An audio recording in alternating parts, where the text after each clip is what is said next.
Well, what do we have here? It is another episode of Outlaw Radio on a Monday night. Live from the basement, it's your man, 50 Grand, Kevin Barnes, the militant with a microphone, the mouthpiece of the movement, a.k.a. the Negro Whisperer. Welcome to the show.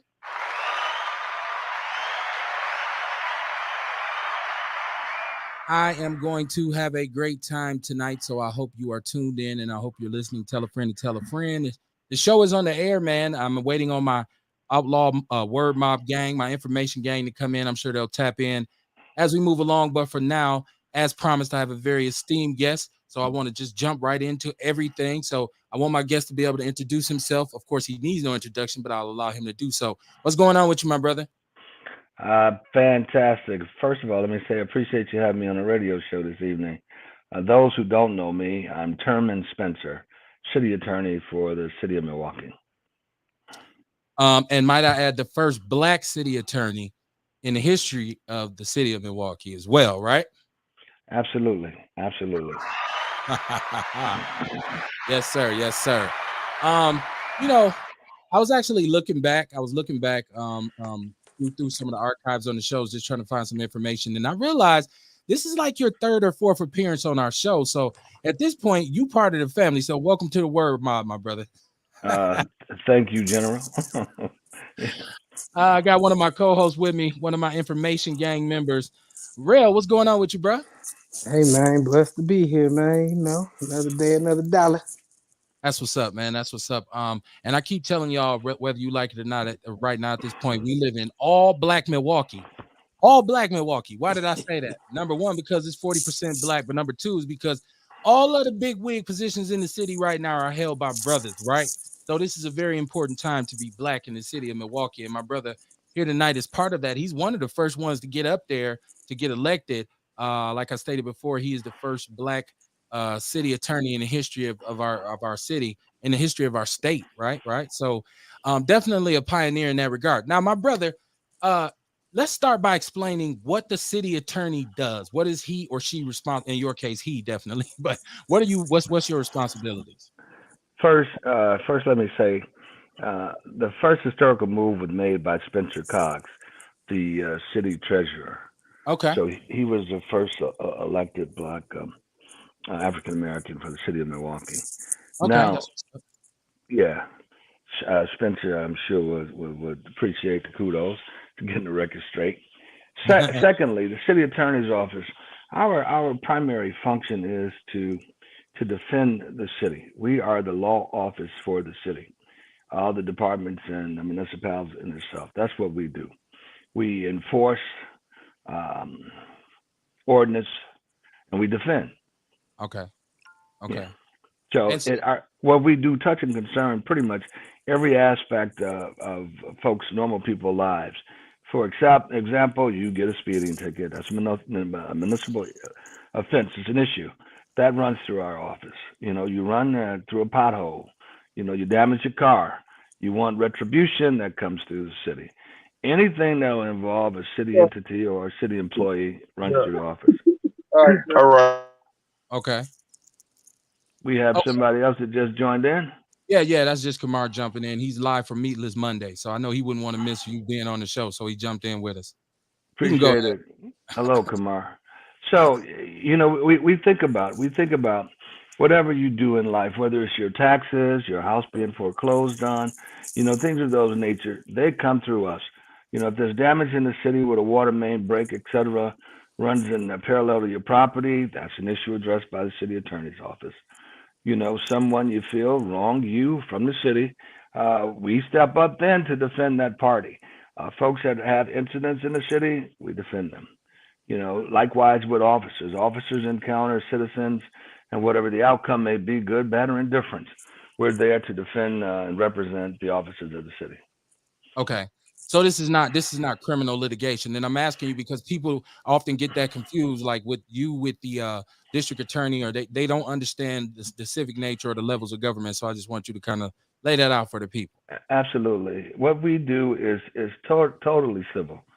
There's nothing we do criminal. It's a municipal office, civil, and there's two types of law. There's criminal, and then there's non-criminal. That would be us, the civil. So Okay. that's it. Whatever there's criminal, you're going to think in terms of the DA. That would be his privy. Okay. And so now, what is your role exactly? Because I recall back when you first came, when you were first elected, a lot of people were in a tizzy about some settlements that had been kind of handed down by the courts from some egregious police behavior. So, what is your role in that whole thing? Well, as part of the defense for the officers and those cases that spawned by the city, as the law branch, we're very instrumental in making sure we litigate and settle those kind of cases. That's what we do. Okay.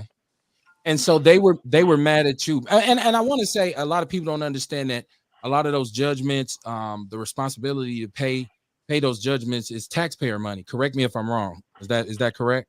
That's correct. Okay. So and I know you are were I felt like what I was getting from hearing you speak was that you knew that this is something that needs to be changed. But yet and still you have a job to do. So you have to, you approve these settlements, or how does this go? Because I want people to be informed.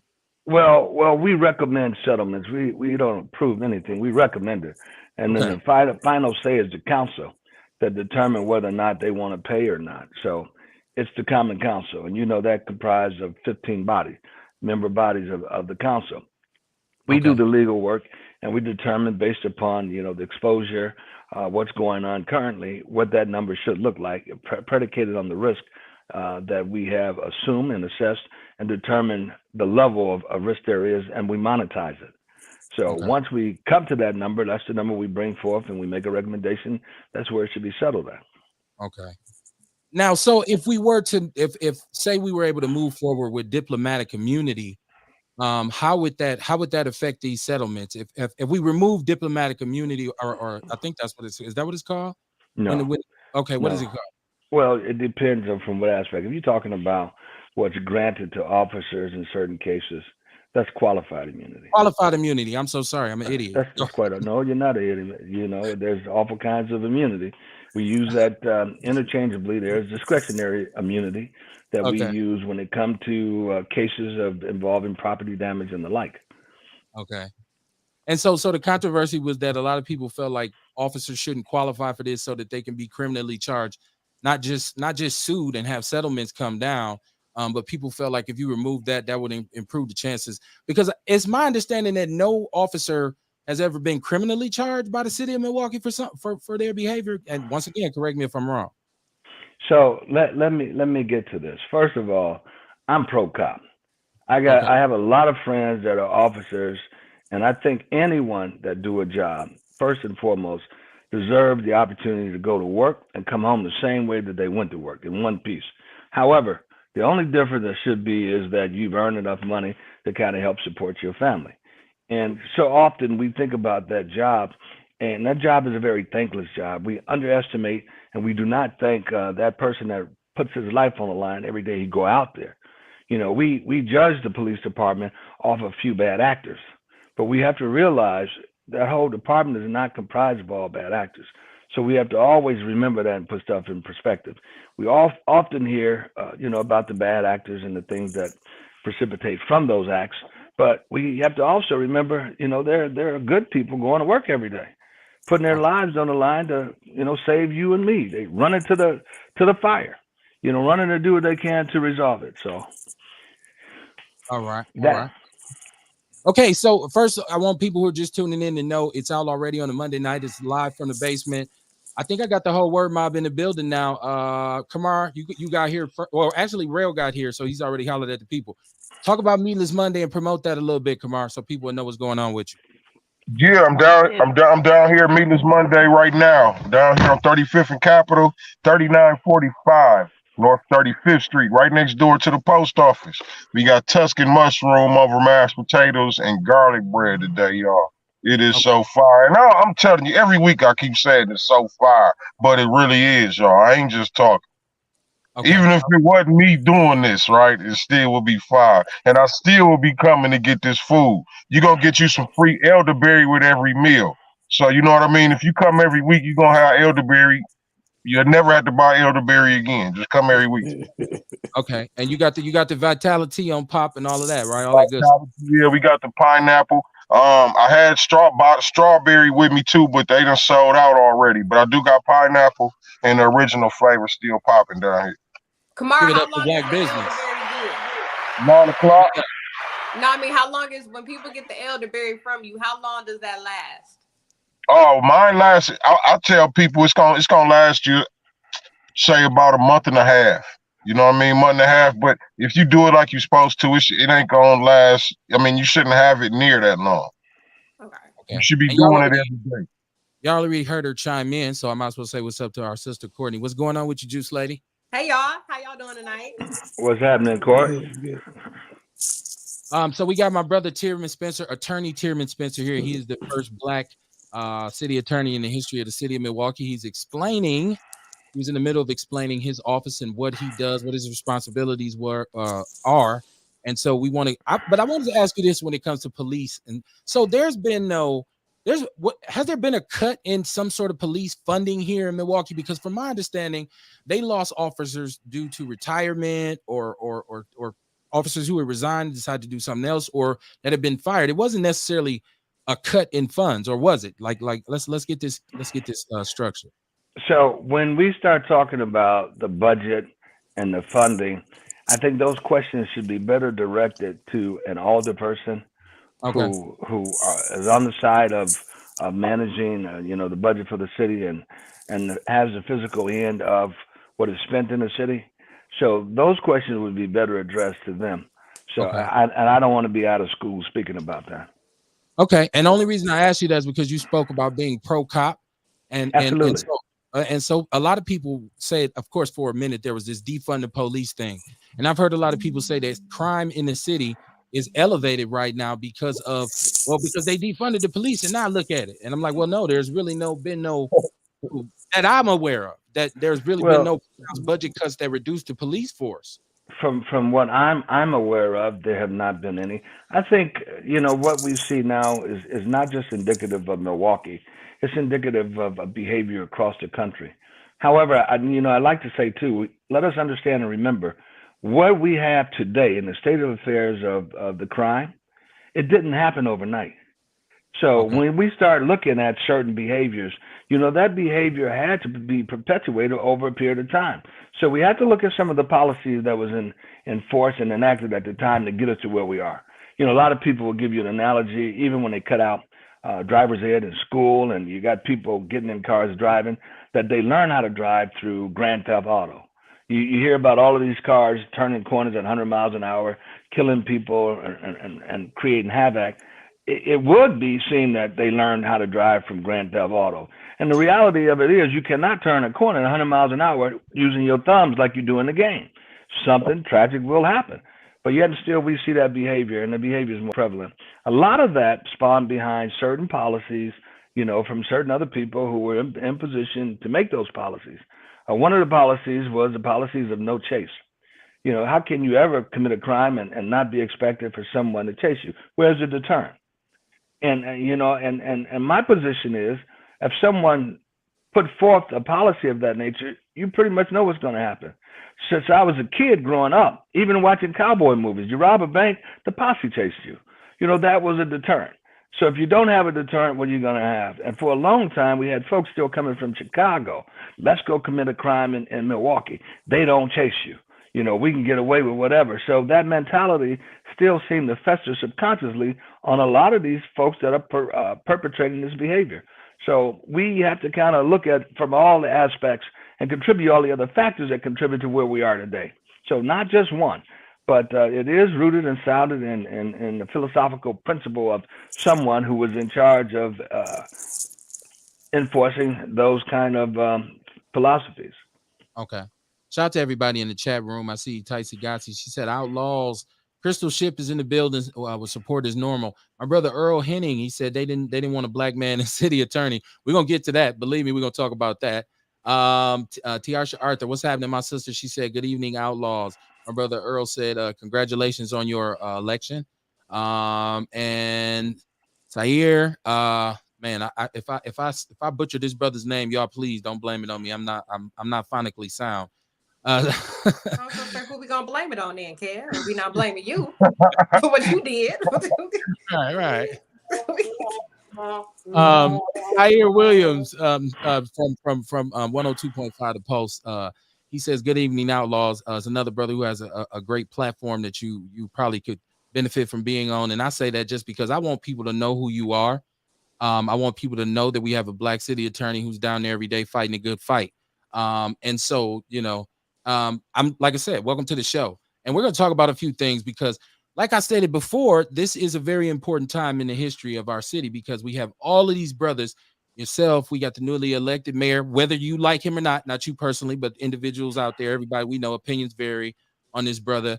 We got my brother DC Crowley. It's too bad. Mandela, if he was going to stay as lieutenant governor, we'd have him in Madison. But we have more black brothers in position right now than we've ever had. How do you feel about that? Is that question directed towards me? Yes, sir. Yes, sir. Well, of course, in order to effectuate change, you have to be in the game. So to be in the game is one thing, but what we have to critically understand, just by being in office isn't enough. If we don't have the support of the community, nothing gets done. As you see with a daily struggle and a daily fight, if opposition feels that you don't have the support, they just going to keep coming at you. So the more you try to make gain, the stronger the opposition try to fight against you. So, but I'll say too, speaking to this historic event that just occurred in this mayoral election, regardless, we have to look at it from two perspectives, folks. First of all, we ask ourselves, was it a fair election? And of course, we're going to have to say, yeah. Did the young men win the election fairly? We're going to have to say, yeah. So from that perspective, anybody that ascend to such an office deserve the opportunity to try to do the best job he can. And I think that means that we should get behind and try to support as much as we can to make those changes that are very needed in the city. So, and so often when we get someone in office, for whatever reason it is, we have another group of folks who I don't like them for whatever, or I'm not going to get behind these policies. And they don't even understand the dynamics of being in position. So in order for us to move forward in any kind of way that will kind of help the city, we have to garner support. We have to get behind policies, get behind the people and try to make it happen. But remember, it's not a one-person job. It's a community job. We can't do it alone. Every one of us have to take part and voice your opinions. Okay. Yeah, I agree. But we talk about something on here called intentional solidarity. Well, at least I do, right? Mm-hmm. And what that simply means is that I feel like as a people, we need to show everybody. I feel like we need to show the world that we as people of color, men of color, stand together. We do have solidarity, although we might have differences of opinion along the way. It's about the big picture, which is our liberation and our progress in this country going up and improving the quality of life that we have. So is there any plans, and maybe this plans would be a bad way to put it, but I'd just like to know, is there a conversation floating around where all of you brothers who hold these positions could just have a dinner or just meet somewhere and just talk and say, look, man, let's connect and make this thing something that it ain't never been? Like, is that even a possibility? I think it's a possibility. And I think, that statement have to resonate. I, for one, I'm all for it. I would like to promote that. I think we need to come to the table and talk about what we can do together. But let me say this too. I'm African American. I'm in Milwaukee, born and raised. I know how segregated this city has been and is.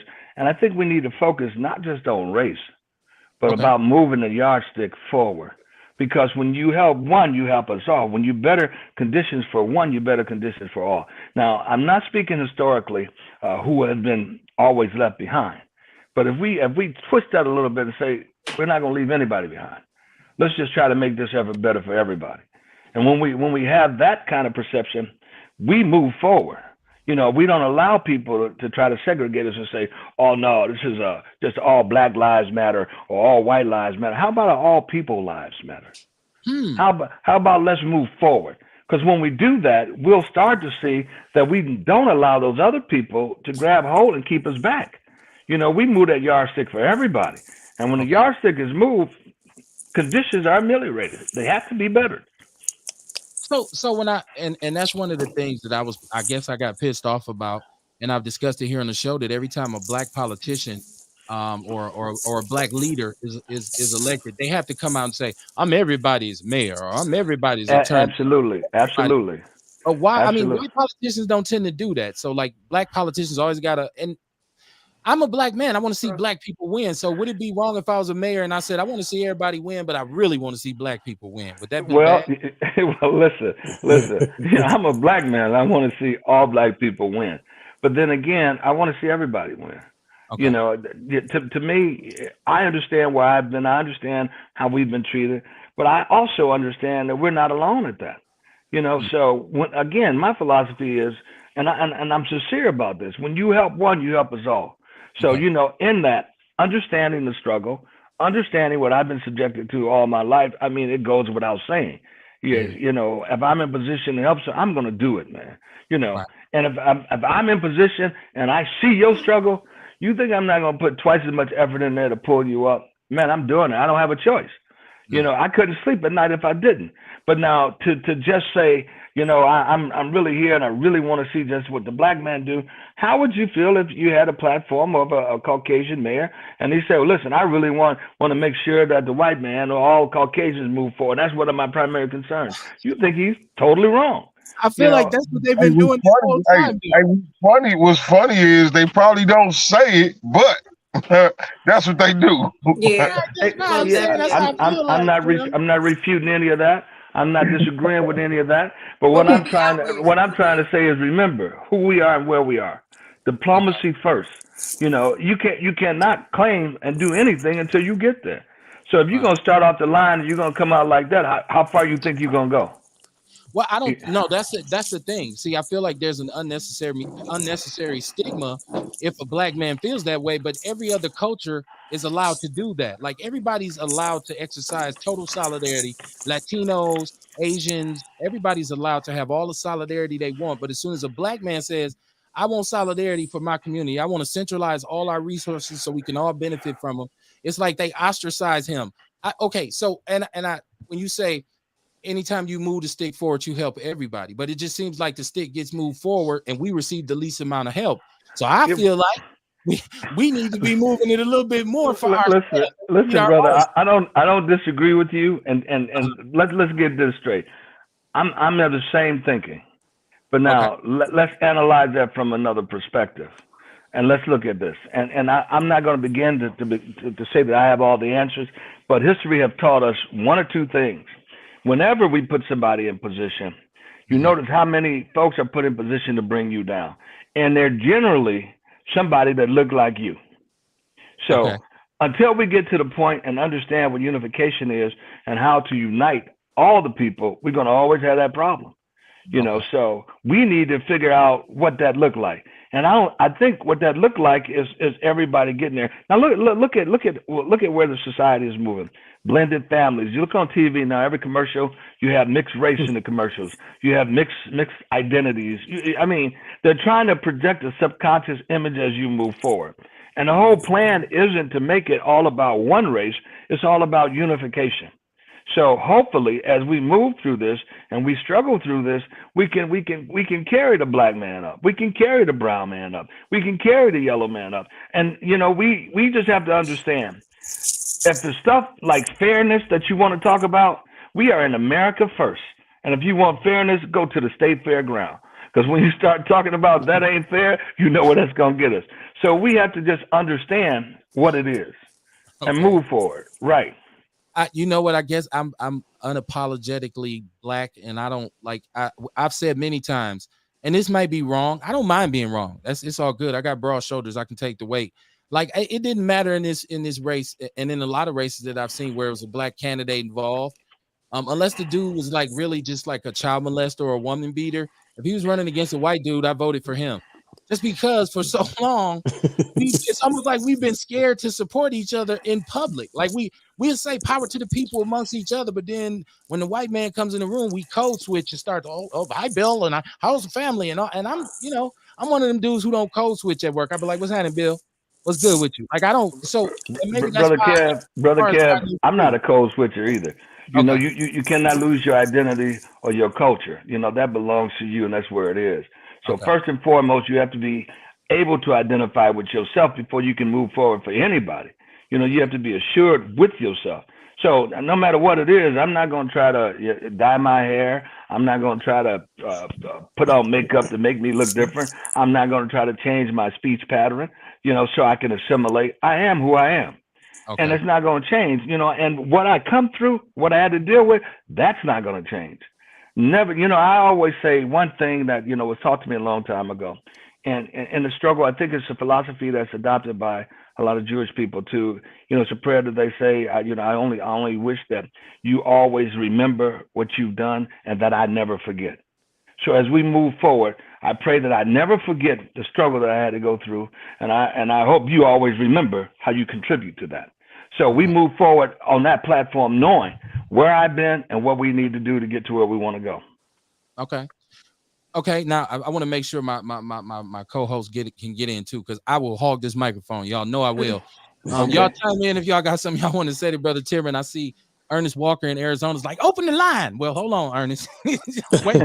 I agree with you, Kev. We do Hey, really need somebody that, somebody that is dedicated to Black folks. When you do go to other Absolutely, sister. communities, there is stuff just for Hmong people or certain communities where they're focused on their communities, and all over the world for years. I mean, even where we are now, all over the world, we are pretty much at the bottom. Ain't nobody thinking about us, caring about us. No one is really trying to look out for us and help us get ahead. And So when you think about the fact that in America we know is a pronounced agenda by one J. Edgar Hoover, who said that Black unity was the biggest threat to this country. So there's been an intentional movement to discredit Black leaders. If you want to really look at this in laid out in a nice, in a very solid fashion, look at Bastards of the Party, the documentary by Claiborne Sloan, where he talks about the systematic murder of all Black leaders over about a 15-year period from 1960 to about 1975. From LA to Chicago, murdering Fred Hampton, locking up all of the brothers who had leadership in the community. And what do you get from that? You get GDs, you get Vice Lords, you get Crips, you get Bloods, as opposed to an extension of the NAACP being a little more than what it is now, which is just a logo. And yeah, I'm being critical of them. I know it's me. Know who to be mad at now. It's me who said it.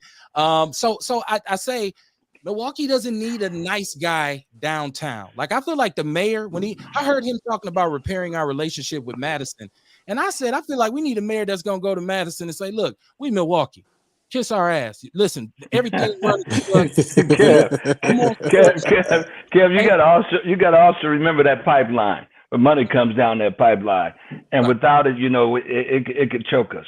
So it's one thing. It's one thing to be pro-black, proud of it, and understanding it. It's another thing understanding the game you're in. And if you don't respect the rules of engagement, you're gonna lose. You okay, must first understand that. You know, when it's Rome, you act as Roman. You got to understand the rules of engagement. It's okay, not. It's one thing just to say, I'm this and I stand up for this, and it don't get you anywhere. The right, whole the whole idea about this principle is to move forward, not to be stagnated. So we first ask ourselves, what is it going to have to do? What we're going to have to do to collectively move forward? And then I mind you, to think just not too long ago, but there was a place called Black Wall Street at one time, thriving community. You know what happened? So I mean, and it's constantly reminded. When I tell you, and when I make terms like, remember, if you want fairness, go to the state fairground. I mean, that should be code for opening up your eyes and understanding. You yeah. know where you have to go. You know what you need to do. You don't need to scream and publicize. You just need to be about it. The Nike rule. Let's get at it. Let's do it. okay. And I I always say this. Yes. What for all intents and purposes, with all of the progressive movements and the financial benefits that they had in Black Wall Street, why didn't they have no guns? You would have thought, and it's not like white people had been nice up to that point. How come they didn't have a brigade of riflemen so you can at least fight back? I don't know if anybody. What was the movie when somebody got beat up and he said, "Did you at least pinch the bitch?" Like, I mean, nobody had no pistol. Like, why They all this had money we got? And they they and had guns. They well, had okay, guns. It's just that Not enough. unfortunately the government dropped Add more. bombs There you go. on Talk about Tulsa, it. Oklahoma from airplanes. They Talk they about were it. actually the first bombing on domestic soil Okay. was Tulsa, Oklahoma, and Black Wall Street. So I get that. we had guns. We was just getting fucked up by the government, like usual. I So do. let, I let, do let, me- let feel me say like this too, Kev. Let me say this, and I'm gonna back up because I talk a little much too. Understand that, but whenever we do get a person of color in office, you see what happens. They go to that same old playbook. Let's discredit him. Let's smear him. Let's do what we're gonna do. I mean, same playbook. And I can't imagine to think of any black elected official that haven't been subjected to it. So let us first understand that. And then here's the real bad part about it. How many black folks subscribe to that thinking and believe that elected person perpetrated those acts? Really? So we have to really understand the mentality of who we're dealing with. Now, everybody's not as not conscious like everyone here at the forum. It Okay. doesn't have the same conscious level. So you need to take that in consideration as well. As we try to move that yardstick forward, we have to also understand the dynamics of the environment in which we're functioning in. Mm-hmm.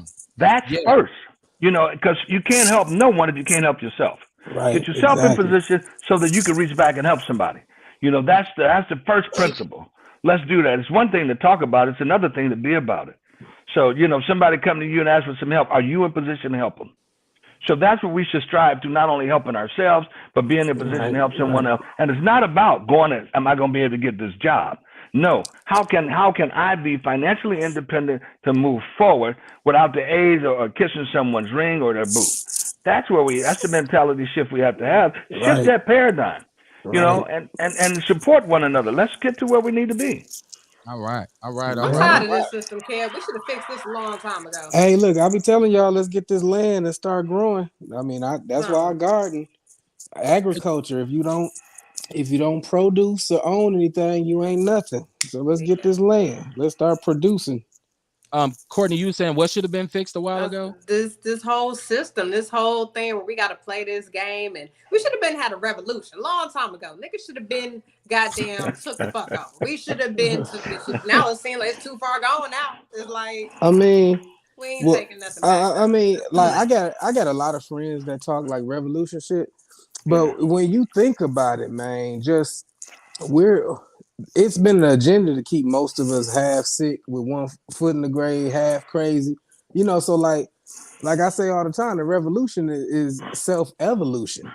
Like it'd be hard during the revolution until we put down Newports and fried chicken and shit. You know what I'm Yeah, that's saying? what I said. It Like, would have Hey, had to been a while hey, ago. yo, hey, yo, that's just like what I say all the Yeah, time. You know what I mean? When we talk about what we got to do with the community, what we gonna do about the community, it's about everybody working on themselves. it start with Like self. you say, yeah, revolution is self-evolution. Cause see, if we build ourselves up, we learn how to treat others. We learn how to look at others right. We learn how to act like we're supposed to act. You know what I mean? We eat what we're supposed to eat. We live like we're supposed to live. Right. We live in a whole culture right now that's completely foreign to us culturally.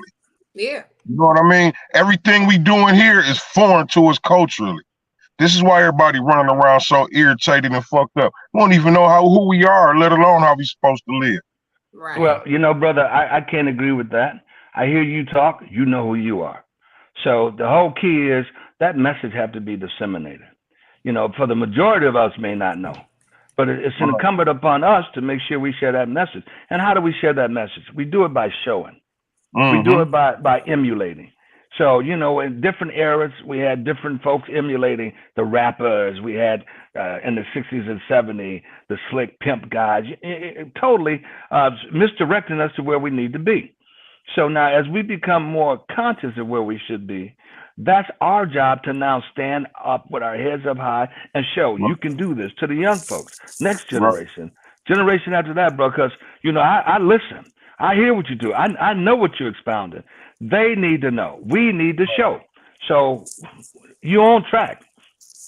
Okay, so I wanted to say this also because you talked about being raised here and being because obviously you're a little bit older than us. I'm not. It's not ageism. I'm just Probably a saying. lot, but yeah, go ahead.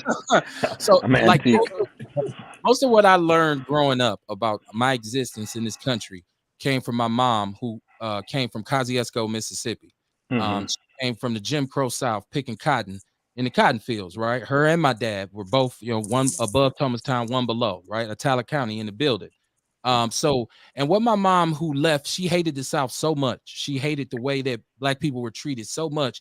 She ran away from home when she was 15 years old and came to Milwaukee in 1959.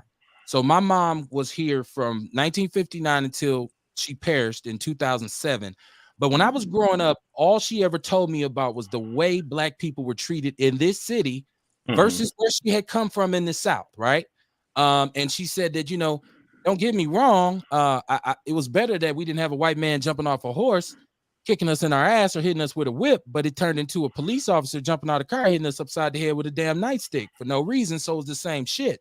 So she always felt like the reason we were treated a lot of the ways down south is because we refused to fight back, which is the same reason why we were treated a lot of the ways when we got to Milwaukee until they had a riot here in 67, until Father Grappy, who looked just like Woody Allen, coincidentally. I know they don't have nothing to do with anything, but just like until he came along and led these protests, which is a white dude, right? And so you saw us go from there to a point in the 70s when we had the highest standard of living in this country for black people, to the 80s crack era, up to where we are right now. So can you just talk, and the fact that you and these other brothers hold these positions in Milwaukee now, that historically 50 years ago this would have been unheard of. So just generationally, where you've seen us come from in Milwaukee, where do you think we need to get back to make it what it once was?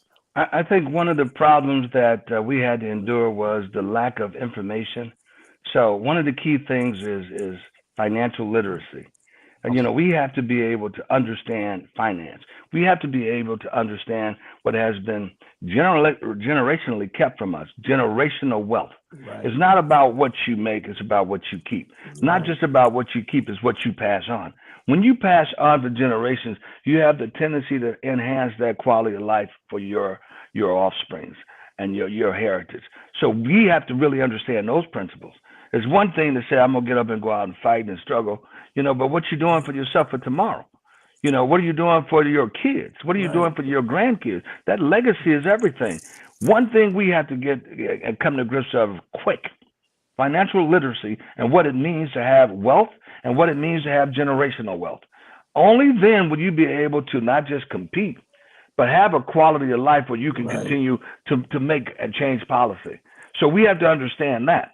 And that should be something, one of the principles we start teaching the youngins early. Don't go try to get that job at delivering newspapers. And don't get me wrong, I think that's fine. Let's teach the kid how to be an entrepreneur. Let's go get a case of water. Why not start selling that water? It costs you $4 to get that case. Now you can sell that for $24 at $1 a piece. Understanding those principles, how to manage money, what to do with money, not just be the consummate consumer. And I'm not down on anybody. If you want to floss Yeezys or Jeezys or whatever they call, or your Jordans, then you do that.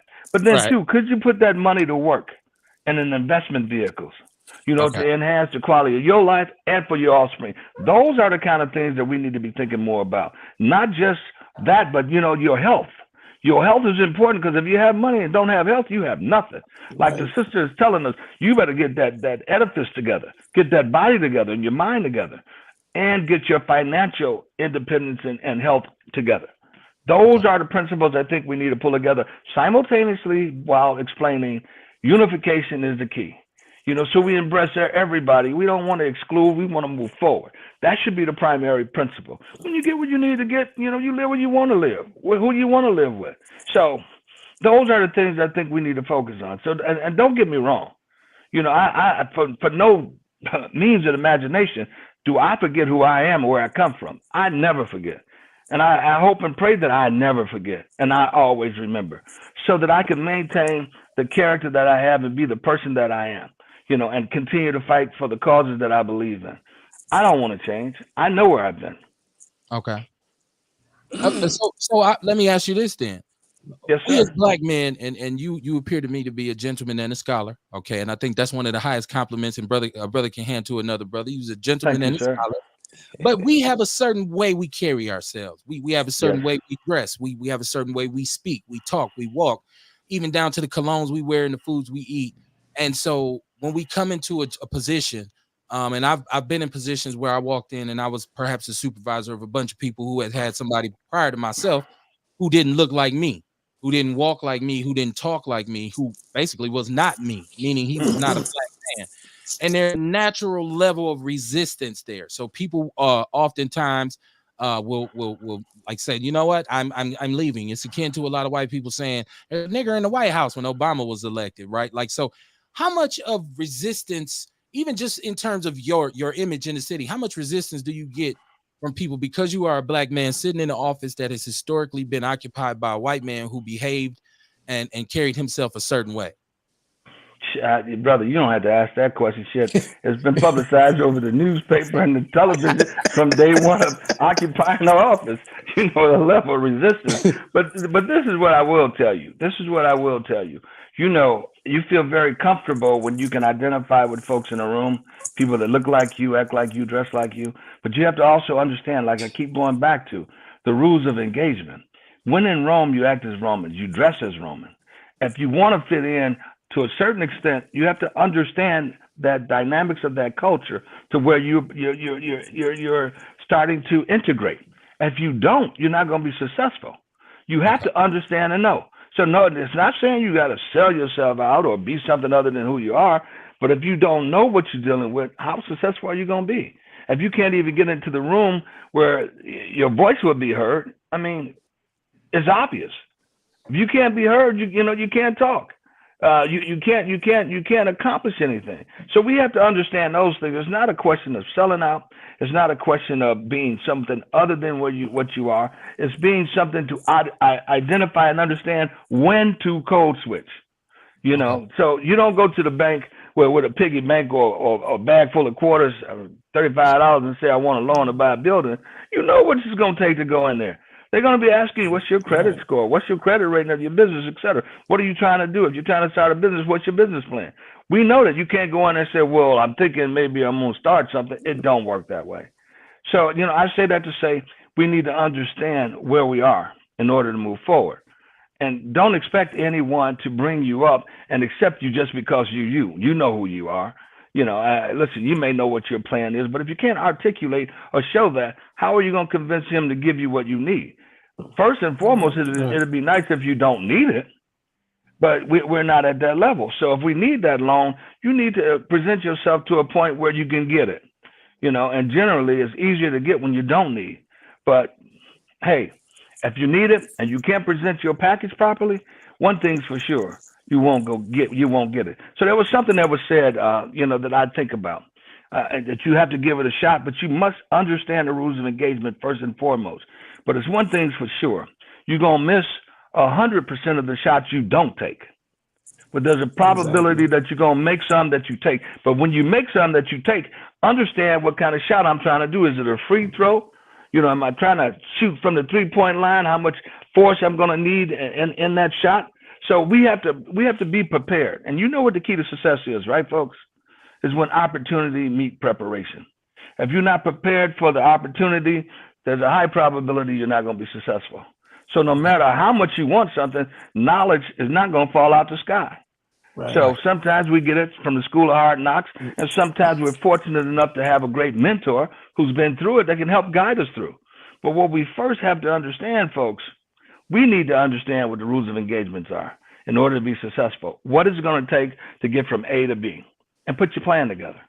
So I guess one of my issues is, and I hear you on the preparation, because I was a football coach for a long time, and I used to always tell my boys, you know, proper preparation prevents poor performance. That's something we always said. And no, I can't say it again because it's too many P's. But one of my issues that we've had in this country is we will get our nickels and our dimes together in a sack in order to show that we have some sort of collateral to get a loan. And I'm speaking like small business loans or loans from a bank. And we go in there, we get turned down because we're told, well, those assets are not good enough. But then on the flip side, you got people who are not us, meaning not black people, who are white people who go into banks with no collateral, and their white privilege enables them to get a loan automatically so they can get involved and get empowered. And we know that a lot of lending agencies in our country have racist lending policies or predatory lending policies. So even in that regard, a lot of times when we step to the bank and say, okay, I've done my homework, I've done the paperwork, I beat the turf, I'm prepared, You go in there and they still hand you a cockamamie excuse, but yet young Bill Servatovich can go in there and cop that loan just simply on the power of his Servatovichness. So I guess So, that's so brother, let me say two things. And touche too. I'm not even gonna try to pronounce the name, but let's go back to what I just expounded. First of all, we go back to the rule of fairness. If you want fairness, where do you go? State fair ground. So now, if you want to get to a point where you're going to get that loan, we have to be in position to give ourselves those loans. We have to get to a point where we collectively pool our little resources to help the other person out as we move forward. Help the brother out, help the sister out. If we're going to have to always be dependent on someone else, we're not going to get there. If you have to be dependent on going to go get that job and you don't know how to make some money on your own legally, you in trouble. So we have to shift that paradigm and start understanding what it's going to take to move that yardstick. And it's not that, hey, let's go to the bank and ask for the money. Sometimes if you're fortunate, Bill gonna speak for you and Charlie gonna speak for you, maybe. But we should have that alternative source. You have some money, I have some money. We'll all collectively pull it together. The sister only need $10,000-$20,000 to start and launch her business. We should be in position to loan her that money. Okay. And support her. So we need to start taking care of ourselves so that we can get in position to help others. Right. That's the key. All right. I guess it's whack that we just always have to do so much extra. Nobody else has to. No one else has to make sure they pull their resources together and make sure they're good. Everybody just go to the bank. A lot of them do it already. I mean, I never was. I'm sorry, brother. They got the State Fair Park for that. You keep saying why it's been like that all our time, and the only one gonna change that is us, and nobody know better than you. I done heard you talk. I done heard you pontificate, girl, and you're strong. So it ain't a question of why you know why. So our next message is what we gonna do to change that. That's what we are. Exactly. I listened to you talk the other day. I'm saying, wow. That sister that motivated me to get out of the funk that I'm in, talking about moving out and understanding energy. Powerful woman, powerful speech. I get it. Convert that over to, now switch that speech over to, we need to take this energy to start putting ourselves in position so we help one another. You're there. We just have to have that message resonate more. That's it. Respect your elders on a Monday night, live from the basement. It's my brother, the first black city attorney in the history of our city, Mr. Tiermann Spencer. Welcome to All Black Everything Milwaukee, 2022 Milwaukee. Yes. All you suburban people who fled the city a long time ago because read them and weep. It's a bunch of black dudes in charge of this city, so you're gonna have to get used to it. So I'm welcome to the show, or welcome back to the show, my brother. But like I said, it's Monday night. It's live from the basement. If people have questions for this brother, you can call in now. I don't want people to say you acting funny because you had the city attorney. So give us a call if you got questions for this brother while he's here. And I'm looking at the chat room. Earl Henning says it sounds like what Legacy Bank tried to do. There's many different black entities that tried to do this. And they've been shut out for whatever reason. So we got Ewok from Arizona. Yeah. Ewok, I finally opened the line up for you, my brother. What's going on? My man. I just have a couple of things that I heard on my mind that I heard from earlier that I want to get those through. And I'm gonna say like 3 points, and I'm gonna let y'all talk about it on the other end. I don't want to call in and debate. First, the brother said that he was pro-cop, and he left it all blank after that. You got the job now. I mean, I would have said something like, you know what, I'm pro-good policing in the community, instead of just saying I'm pro-cop. You left that vague. I think qualified immunity should be abolished because there's no transparency with qualified immunity. Nobody gets punished with qualified immunity. And as far as trying to rush through settlements. So when you settle, that means you're settling because you know you are in the wrong. So why would you push for a settlement and help push for a settlement? I know you said that you don't control most of that. Some of the things comes through your office. But why settle for something when you know somebody's in the wrong? It's like giving people free passes. And I'm going to leave it at that, and I'm going to listen to the rest of the show. I thank y'all for letting me call in. All Kev, right. can I address those three very quickly? Yes, sir. Yeah, sir. You know, I appreciate your comment. When I said pro cop, I meant pro cop and I meant pro good cops. I'm pro good, period, and anti bad, regardless whether it's an officer, whether it's a city employee, whether it's anybody. I'm anti bad. Number one. You talk about settlements and why settle. First, let me explain something to you. If you know you're wrong and you want to litigate it, why would you add on more expense to litigate your wrongness? You know, that makes no sense to spending more money on top of money. When you know you're wrong, you need to accept you're wrong and right it. So Okay. that's where a settlement comes from. Settlement don't come from you trying to deny the culpability of the incident. Absolutely not. You know, you're trying to mitigate the damages. I So don't if the go ahead. I don't know if Ernest was trying to kind of weigh out the fact that there's been no convictions criminally, but there's been settlements that have been on the backs of the taxpayers to pay. So it's like I think he was trying to say it's like a cop out on behalf of the city of Milwaukee to say, Well, but Yeah. it totally isn't. You have to understand the dynamics. The city attorney is a civil. Let's get that first. A civil municipal office. We do not do criminal anything. right, Criminality is dealt with the DA. So if there's criminal issues, that's over at his house. So if something occurred here, all we do is the civil end of it. right. We don't do anything punitive with respect to the culpability of that crime, or if the alleged crime was committed. That's with the DA. Now, the second issue that the brother brought up, I can't really remember. Can one of you tell me what he said? Well, he talked about the qualified immunity, which I Yeah, said qualified immunity. So let me explain qualified immunity so you get a real understanding of it. First and foremost, in order to take a job, to function, you have to have an incentive to do it.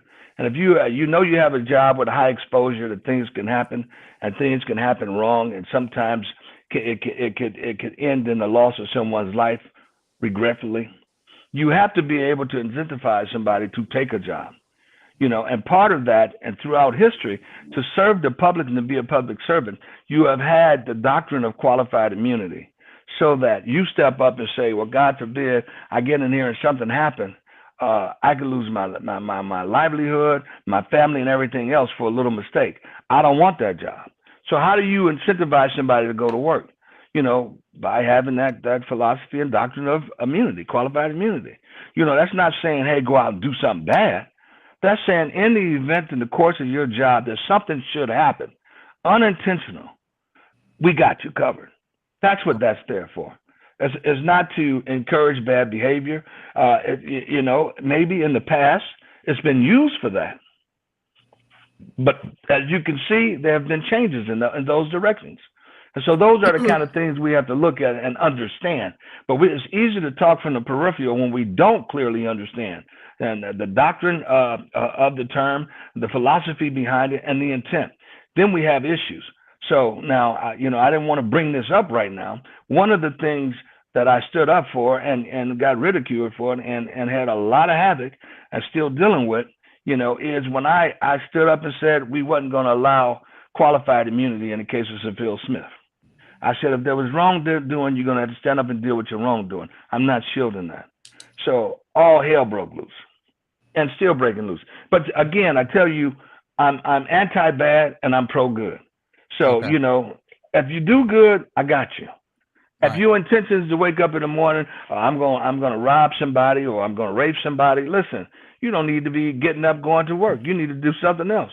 And to expect to be covered by qualified immunity with that mentality, absolutely not. So, you know, we have to understand you are entitled to make a living. And if the only job available is being a police officer to be able to provide for your family, you should be able to go do that. You know, and if that's the case, you should be able to go do that without fear that you're going to lose your livelihood. You know, you're going to lose your family and everything else trying to do your job. So let's kind of put things in perspective. Now, I'm not saying let's understand the misuse of what qualified immunity is for. You know, it's not there to shield bad behavior. Absolutely not.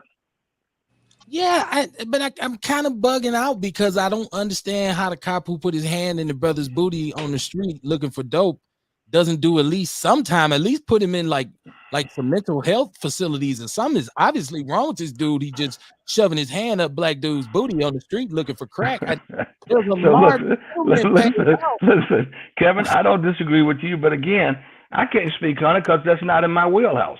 Right. You got to have Chisholm on your show and ask him those He won't questions. come. He won't come. Well, I met I'm him just before. saying. I invited him. He won't come. And he's a good guy. He'll come. He'll talk. But I don't think he want to come into an environment where he's just going to be totally grilled like that. But Right. again, it's not fair to present those kind of scenarios to a city attorney, or to even have them expound upon those, because again, that's not my wheelhouse. No. And I don't hold you responsible, because I Yeah. do understand what you were talking about in terms of you dealing with the civil side of it. But what I'm saying is, it's just strange to me. I get that is his responsibility, and I would like to ask him that question so he can give me a legal explanation of it, not to ambush him. Or I just would like to know, like, okay, what does it? Because I've been here long enough. We talking about Daniel Bell. We talking about Ernest Lacey. We're talking about all all these brothers who've been murdered, just crazy, and still no charges. Like, it's like, okay, explain to me exactly what a white officer would have to do to get charged. I mean, when is enough? So I'm saying, like, understanding, and I was always taught by my elders, understand your history so that you won't be doomed to repeat it, right? Like, so I say, looking at what has happened to us historically, I feel like as Black people, we need to have a more brash approach, and we need to support each other in that brashness. I think the problem comes along when we have a lot of I don't know, I call them civil rights Negroes, and I shouldn't say that because that's not fair, but that's the only way I can say it. Because I feel like older brothers and sisters who paid that price and went through that struggle in the 60s and the 50s, they tired now. They done paid for their house. They done worked 50 years at Johnson Control. They don't want no. Look, I just want to sleep. Turn that music down. So, but they're more conservative in their approach. So more often than not, when a candidate is brash or outspoken, a lot of them will be like, "Nah, I don't really like that. Like, you making too much noise." Like, I feel like that's the mentality that has to change. Absolutely. I don't disagree. And, again, when you have somebody that's standing up to speak out, then you need to do the same thing to show your support. Because if you leave him out there, speaking by himself, you know what's going to happen. All the wolves coming after him. So Right. if the community don't stand up with the support, hey, how long can he stay out there? It's just a question of time. So we need to understand our roles. We need to understand, man, that, and everybody said he's clever saying, you have to stand up for something or you fall for anything. Just understand your fundamental role. And it's not to sit on the sideline and to pontificate what you see. It's about standing up when you need to stand up. Stand up for the cause. That's what it's about. It's good to be heard, but, stand up, show. Look at what George Floyd.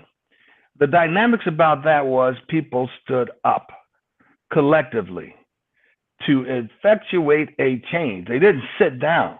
They didn't just talk on the sideline. And that's one thing. If you didn't learn anything, you had to get up. You had to get up and be heard. So often we sit down and we talk about it, and we are, well, I don't know why it ain't like this. It should be this. Ain't. Man, if you want the change, you got to stand up for the change. Okay. Yeah, you have to make it happen. You just can't talk about it. We have to initiate Nike Rule 101. Just do it. That's it. Well, Al Davis said, if you ain't cheating, you ain't trying. So, I mean, Right. I feel like sometimes Black people ain't trying because we ain't cheating. Like, I mean, we've learned and taken every lesson the oppressor has ever taught us, except for his aggressiveness to a certain degree, because we're only aggressive with each other. Like, the oppressor showed us, this how you put somebody down. This how you put your foot on their neck. This how you keep their ass in line. And we'll go right to the line against each other and ride and do all this kind of stuff. But that white man can snap his finger. One white man with a uniform on can turn back a mob of 200 Black dudes. It's dudes who done a triple homicide in a drive-by, and they on their way home, and the police turn the sirens on, and they actually pull the car over and get out with their hands up.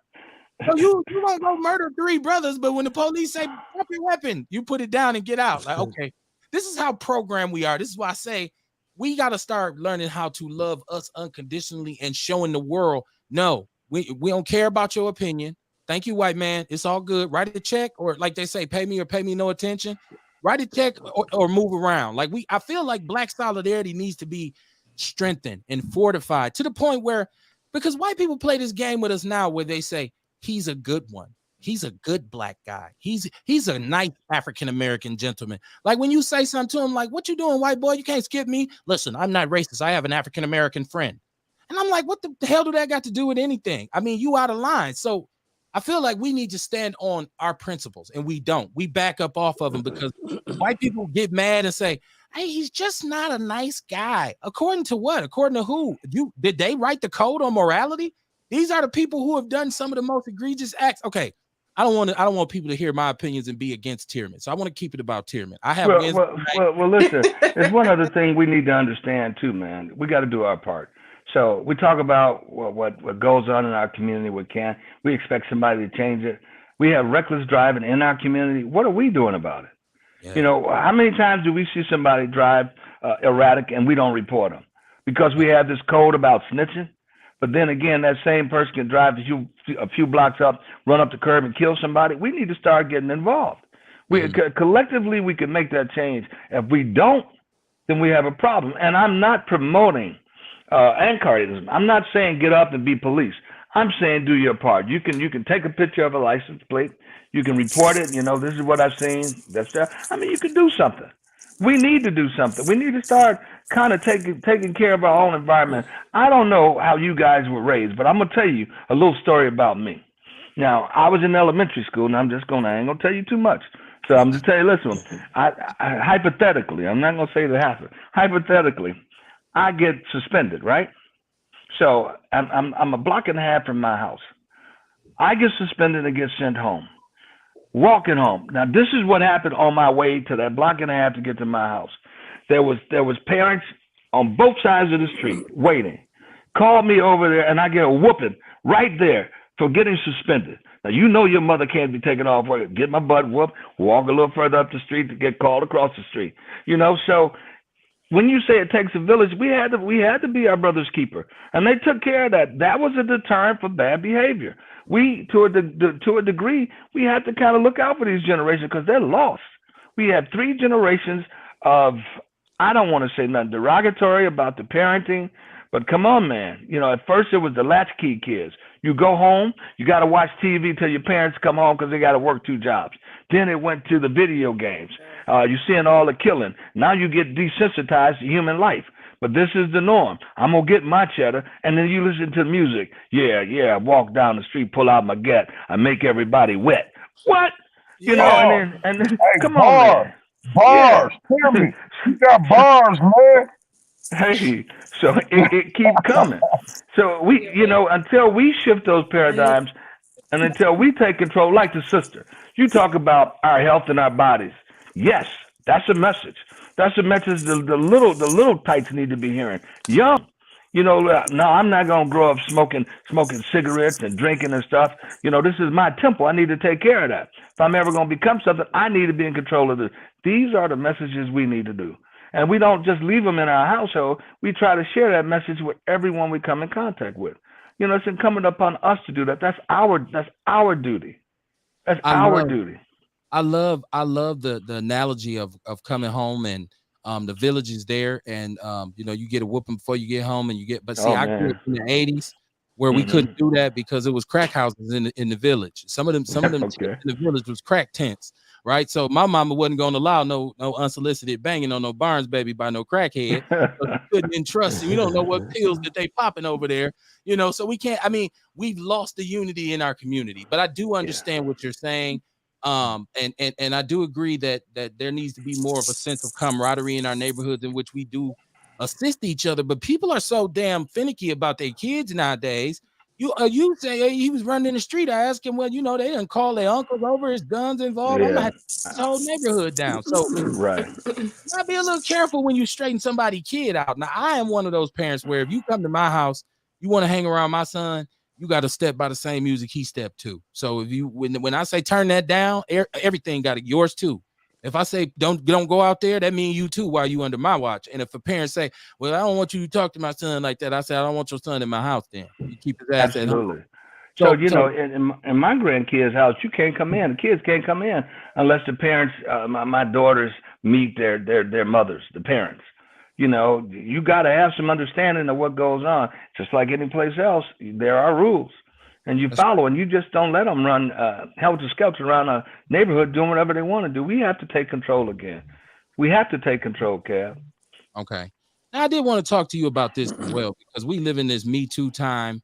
We live in this Hmm. Me Too movement, and we've discussed on this show how some interactions women have started to kind of weaponize interactions between themselves and men. And I feel like, and I had this discussion with my wife really, which is why this is relevant because I said, you know, the generation of brothers that I was raised by talked to women a certain way, and it was not threatening. It was not meant to be exploitive. They say, "Hey, how you doing, sweetheart?" Or "Oh, hey, baby girl, how you doing?" Or you know, "Do you want something to drink?" "Yeah, thank you, baby." Or those brothers would consider themselves that this is how you speak to a woman. This is how you talk to her. Nowadays, a woman can bring the whole house down because she walked in the job that morning. You say, "Hey, baby, what's good?" Say he referred to me as baby. It's like, well, I don't know what you want. Do you want me to say, "What up, fool?" Like I don't know. Like so I just feel like this Me Too movement, and my daughter's in college, and I talk to her all the time about how sensitive her generation is to every damn thing. Everybody gets a participation trophy. Everybody's considered. No, your second place is the first loser. Do better. Like so, I just feel like we live in a super soft society, and I feel like what they want us to do is remove any kind of what we a word we use in the neighborhood is ism from black kids, in particular black youth. And so that means if you're a young black man and you ain't never really sat around one of them old school brothers and let him lace you up a little bit and give you some straightening, then your understanding is very, very limited. And you're gonna grow up to be one of these just add water type of Negroes. Those old Southern men had a lot of savvy and a lot of intelligence because they made it. They made it out of some odds that people couldn't even imagine. And that kind of formulates black masculinity. Like you talked about coming from the 70s, where for the first time you got Shaft on the screen, who's a black man who screwing white women and slapping white gangsters, and you had never seen that before. So now that look at black masculinity, say that's a goddamn threat. We don't want another John Shaft up in here. Like so, they switched that image from him to Nino Brown, who's the dude, the impresario. Now I'm just a dope dealer, and this is how you make it. And he's the hero and the gangster with the two guns. So they do a lot of manipulation with our images, and I feel like they don't want us brothers to talk to a brother like you. They don't want our young sisters to be around a brother like you because they scared that some of that old school real black stuff might rub off on them. And Right. that's just my opinion. So I just want to know how you felt about that. Well, you know, we have to respect the time. We have to respect their own positions. But then again, you need to understand where you are in your household. And you know, you need to understand how you dictate your philosophies. You know, you prepare your children to be ready for the world.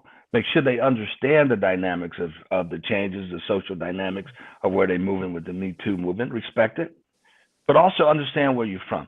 Understand how you feel, how you should feel. There are certain things called rites of passage, whether it's for little men, little women, or people with other identities. You know, there is something that we go through to have them understand who they are and where they need to be. So whatever your basic theme is in your household, you make sure that you impart that into your children. You make Okay. sure that you raise them the way that you want them to be, a free thinking but understand and respect life, and have a center goal, that not to get caught up on so much of the minutia, but have a plan, Right. a plan to get to that destiny. Like I sit up here and I get so geeked up when I listen to everyone here on the panel. I listen to you. I hear you dropping it. I think when I even get to a point where I get frustrated, I have optimism. I know, we have strong people here that can carry the torch, and it's going to make sure that that next generation get it. I'm looking at it. So what I want to say is, don't give up.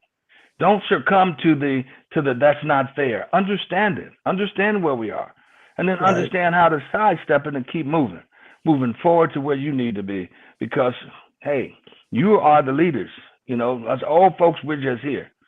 This world belongs to you and your children and your children's children. We need to act like we understand that and own it, and understand the philosophies that's going to take us to those next generations. Get there, and you can't get there without understanding wealth, understanding health. So those, you have to get it, because if you don't have the help to move through this life, what difference does it make how much money you have? And if you don't have the wealth in order to carry you through that, what difference does that make? So it was told to me at a younger age, freedom. Freedom can be defined, and these are simplest terms. If you have all the money you need in one hand and your health in the other hand, now you're free to do what you want to do. You're not inhibited by your health, and you're not inhibited by your wealth. You can move around as you please. So those are the principles we need to kind of look at, and never forget, to whom much is given, much is owed. So you got to have a purpose too. So please understand that it's not all about you and what you do. It's about that legacy that you leave. How many lives did you touch? How many changes you made for the betterment of our society? Those are the principles that we need to embrace. That's big. That's big. And but my mom used to always say freedom got a shotgun. And I never knew what that meant until I got grown. And then I figured out that if you want to be free, it's gonna take some sacrifice, but it also gonna take some preparation to get there. So I my mother is responsible for a lot of my attitudes, right? Like, but I'm proud that she put a lot of this stuff in my head, because it helps me as a black man in this community. That's why I ain't, like on Martin, they say I ain't paying the $5, right? And this is why, even though professionally, what I've done for the last 20 years is social services and education. People are always surprised when I go to some event and there's several people saying, "Hey, Mr. Barnes, how you doing? I remember you work here, work there," because I don't talk about it. But when you talk about not just talking about it, but doing it, it's something that I've invested in a very long time. I want to check with Kamar. Kamar, you sold out? Can people still get your goods down there? What y'all doing down there? I don't think we quite sold out, but I know it's about over with. Okay. I know it ain't much left if it is. Okay. Y'all, and you got to understand that all my Outlaw radio co-hosts, my word mob, my information gang are all business people in their own right. Courtney operates a business. Rail writes books. Is the vegan, right? The vegan connoisseur, if you will, in Milwaukee. I'm the black woman lover. I'm the black man's brother. I'm the culture teacher. I'm the hood healer. I'm the ghetto witch doctor. You know what I'm saying? I'm your holistic health and wellness coach. That's right, Kumar. All right. And Kevin, you the scholar that holler, baby. I'm just saying. That is one I've never heard. If you ever become a rapper, I want to be the manager. I hear you. Them brothers from his generation had them cold raps for the wind. When they make the wind blow and make it go slow, I put a wig on the pig and watch it gig. That's where it came from. You know about that generation, man. We already know about that. I read Iceberg Slim, right? Shout out to my brother Joey Phillips, who is my big homeboy, who, just like I always say, knew me since I was knee high to a flea. He said, "Preach, sir, preach." He agrees with your message, my brother, Attorney Spencer. Shout out to that's Courtney saying whoopings aren't necessary. They came from slavery and white folks. Hey, we talked about whoopings on here. We talked about why is it necessary if you want to teach a black man something, you got to whoop his ass. That's the only way you can teach black people something. Whoop his ass. Like, that's how my mama used to say, look, okay, I teach you. I'll show you. I'll show you better than I can tell you. That means he's about to get the strapping, right? But it was so similar to you laying down for Master Charlie and letting him give you them lashes. I don't know if they ever thought about it like that. I mean, I know they was doing the best they could, but it was what it was. Chantel Gwynn said guidance and structure. Shout out to Chantel Gwynn and her movement against aplastic anemia in the community and getting black bone marrow donors so that our children can have a equal opportunity if they suffer from these ailments. She said, yes, building up our community for generations to come. Okay. Kev, once again, is the bone marrow like from that Will Smith movie when they went in the bone? Once again, how are we? Yeah, I hear you, but when it's children who need it, like I feel like when it's babies, because Kevin love the kids, and when it's babies, I feel like. So you gonna go donate? Well, not me, but I think there's people who's willing to do so. It looks very painful. That's what I'm saying. I just want to know, is it as painful as what we saw in that movie? Okay, I didn't see the movie. I'm not up on my Will Smith. It didn't look like it looked very painful. It didn't like just giving blood. It wasn't like that. Well, Chantel Gwynn is invited to come on the show, so she probably could answer that question about what the actual process is. But I know that white children who need it have a greater base to draw from than black kids. And once again, I always cheer for the black people. So I hope that if you are a person who's willing, because I won't even donate blood, right? But there's people who say, no, I'll give up some blood. So it ain't, know your role, like, right? So I don't give up blood either. It's right. mine. I don't trust white people enough to get my blood up. I don't know if y'all trying to make a new me, right, and try to replace me with a politically correct clone. I'm joking around. They probably did. Okay, so we were talking about the future. So my brother, you had an intention to run for mayor, okay, and this is why. And you and I had spoken about it, and I told you I was going to support you no matter what. You was going to be the Outlaw Radio candidate, and I was even going to be nice in front of white people so that they wouldn't be mad at you, in support of you. So you obviously have some sort of vision of what you think Milwaukee needs, or where you think Milwaukee needs to move towards. Let's talk about that, because this is only 2 years. This is a special election. They only got, and I say, hire your ass, fire your ass. So if this brother don't do what he's supposed to do, we looking for candidates that we could possibly run in 2 years. So what was your vision for our city? So now listen to this. The young man is in office, correct? Yes, sir. I'm going to try to impart into him all the ideas that I had to try to make his 2 years as successful as possible. So, I'm not going to stand on the sideline and say, hey, no, let him fall on his face. Absolutely not. Absolutely not. I have some ideas and areas that I think we need to really look at and focus at. And I'm going to, try to have an audience with him and impart them upon him so that maybe he can take into consideration and look at some of those things for the betterment of the city. I think we need to become bigger than individuals that have ideas and want to hold them to ourselves. I think there's a bigger mission. And the bigger mission is try to make the city as best as it can be and try to help those that are in position and empowered to do that. So, whoever it is, I would offer that. And especially that the young man is there. This is a historic moment. Let's try to make him as successful as possible. So I'm going to support him the best I can in every way that I can. So regardless to if I have a personal feeling about anything, the young man got my support. And, and I'm going to be there. And I ask that we all look at the mission of where we have to go, what we have to do. And then I understand that, if people don't do right, you're going to see it. Okay. And it don't take much to not know what their true intentions are or their state of mind. But as long as he's there, I'm helping. So if you got off this show right now, he called your phone. Hello, hey, yo, what up, Tiermann? Yo, this Chevy, in his real voice, not his Obama voice that he had for it, right? In his real voice, right? That brother turned into Barry on the stage. I was like, what the hell is going on? Like, my wife and I were just bugging out because he went to we're going to then he threw God Bless Milwaukee. I said, what the hell am I watching? Okay. But we call you in his real voice, his 53206 voice, and say, brother, what should I do? I'm down here with all these white folks telling me what to do. Where do I need to start? What do you tell him? Well, I'd say, hey, let's meet. But first of all, he won't ever say that. I know. So yeah, that's one of those things. Like if we believe in fairy tales, but like I said, I'll try to help the young man the best I can. I'll support him, and I would do that with anybody. Because the city and what happens in the city is not about me or about you. It's about us. And we need to get to that next level. We need to do all that we can to make it a better place. And we have a lot of issues in front of us that need to be dealt with. And they're tough issues. He's going to need all the help he can get. So I'm not going to alienate myself. If he needed, if I could provide it, I'm going to do it. Okay. So. Yeah. And so what if I said that the Common Council's leadership over the past 3 years, I'm just going to say the past 3 years, has been suspect at best. And as the president, he was part of that suspectiveness. I'm just making up words tonight.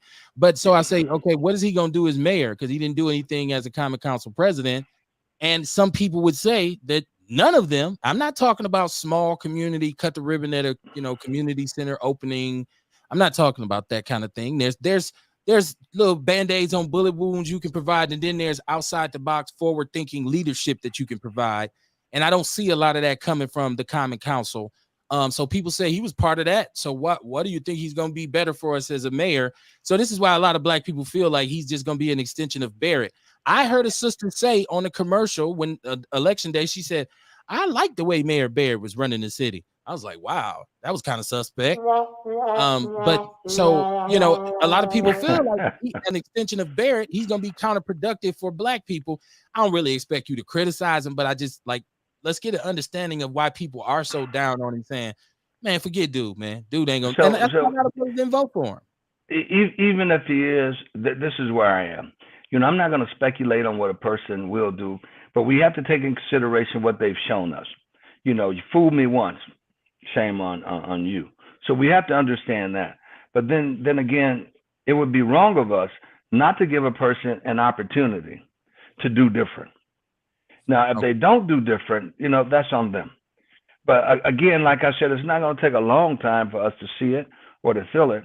But during that process, I'm going to try to help him. Right. So until he say, you know, show he don't want the help, he's got his own other direction, you know, then so be it. But I think we all need to try to focus on some of those issues that we need to get control over, like that reckless driving and what people are doing in the community. We need to get control of that. The policing, some things that have been done. And I think in a town hall meeting we should have, so I could talk about some of those. But there's some things that we just don't talk about. You never let your left hand know what your right hand is doing. When you're moving through life, folks, and understand this, they can only use against you what you show them. What they don't know, they can't use against you. So there's a proper form to expound whatever you want to. And sometimes you hold things close to your vest. You know, you don't tell everything to everybody. But what you do is, you know, be sincere with what you do. Let's focus on how we can better this community by being positive on those things. Don't forget who you are. Don't ever go against your own position. But let's focus on some of those things that we can try to attack together. Tell our brother stay away from that damn train. We got other shit we worried about. Regular ass train. Come on, man. Your name is not caboose. Like, why are you so concerned about the damn railroad? Come on, so man. Listen, guys. I'm not trying to hold up or support anybody, but we have to get more information. We have to understand. So what do? Do you build the train when the feds give you X amount of millions of dollars to that effort, or do you just say take the millions back? Or do I say, is there any other way that I can improve the infrastructure in my city and utilize this money? No, you can't, because the money was earmarked just for that. Okay, so then okay. Well, I mean, you be transparent with the people and say that. Like, absolutely. Let them know that I'm not prioritizing this train, but this money's sitting here, and this is all I can use it for, y'all. Absolutely. I done done the research. Because if I'm driving down the street and my car is doing this because of the potholes, and we talk about infrastructure, I'm saying, damn, couldn't some of that damn train money been like utilized to fix the streets or reinforce some of these bridges or like, you know? So and like when I looked at the tax incremental funds for the train, the way I read it was they said it had to be invested in some sort of infrastructure in the community. I didn't know that it was specifically for a train. So to say we won't get a train 7 more blocks and cost $7 million, there's a lot of other ways that I would even go to the government and say, listen, I got a list of stuff I'd rather use that money for. Let's talk about this. And if they say, no, get on out of here, at least I tried, right? Like, so like you said, you got to swing at it in order, you got to be in the game. You got to take the shot. Absolutely. Facebook Live during that meeting, Kevin. Say that again, brother. I said, go Facebook Live during that meeting when you go have it. Well, you listen, I like to be live with whatever I do, but you got to remember there's an attorney-client privilege on a lot of things. I am an attorney, and those folks are my clients. So a lot of stuff that goes on we talk about is privilege. So you got to understand that. But those that are not, we talk about. You know, we be about it. I'm not going to change. I'm that same guy, you know, and I have to apologize because I haven't patronized you guys like I said I was.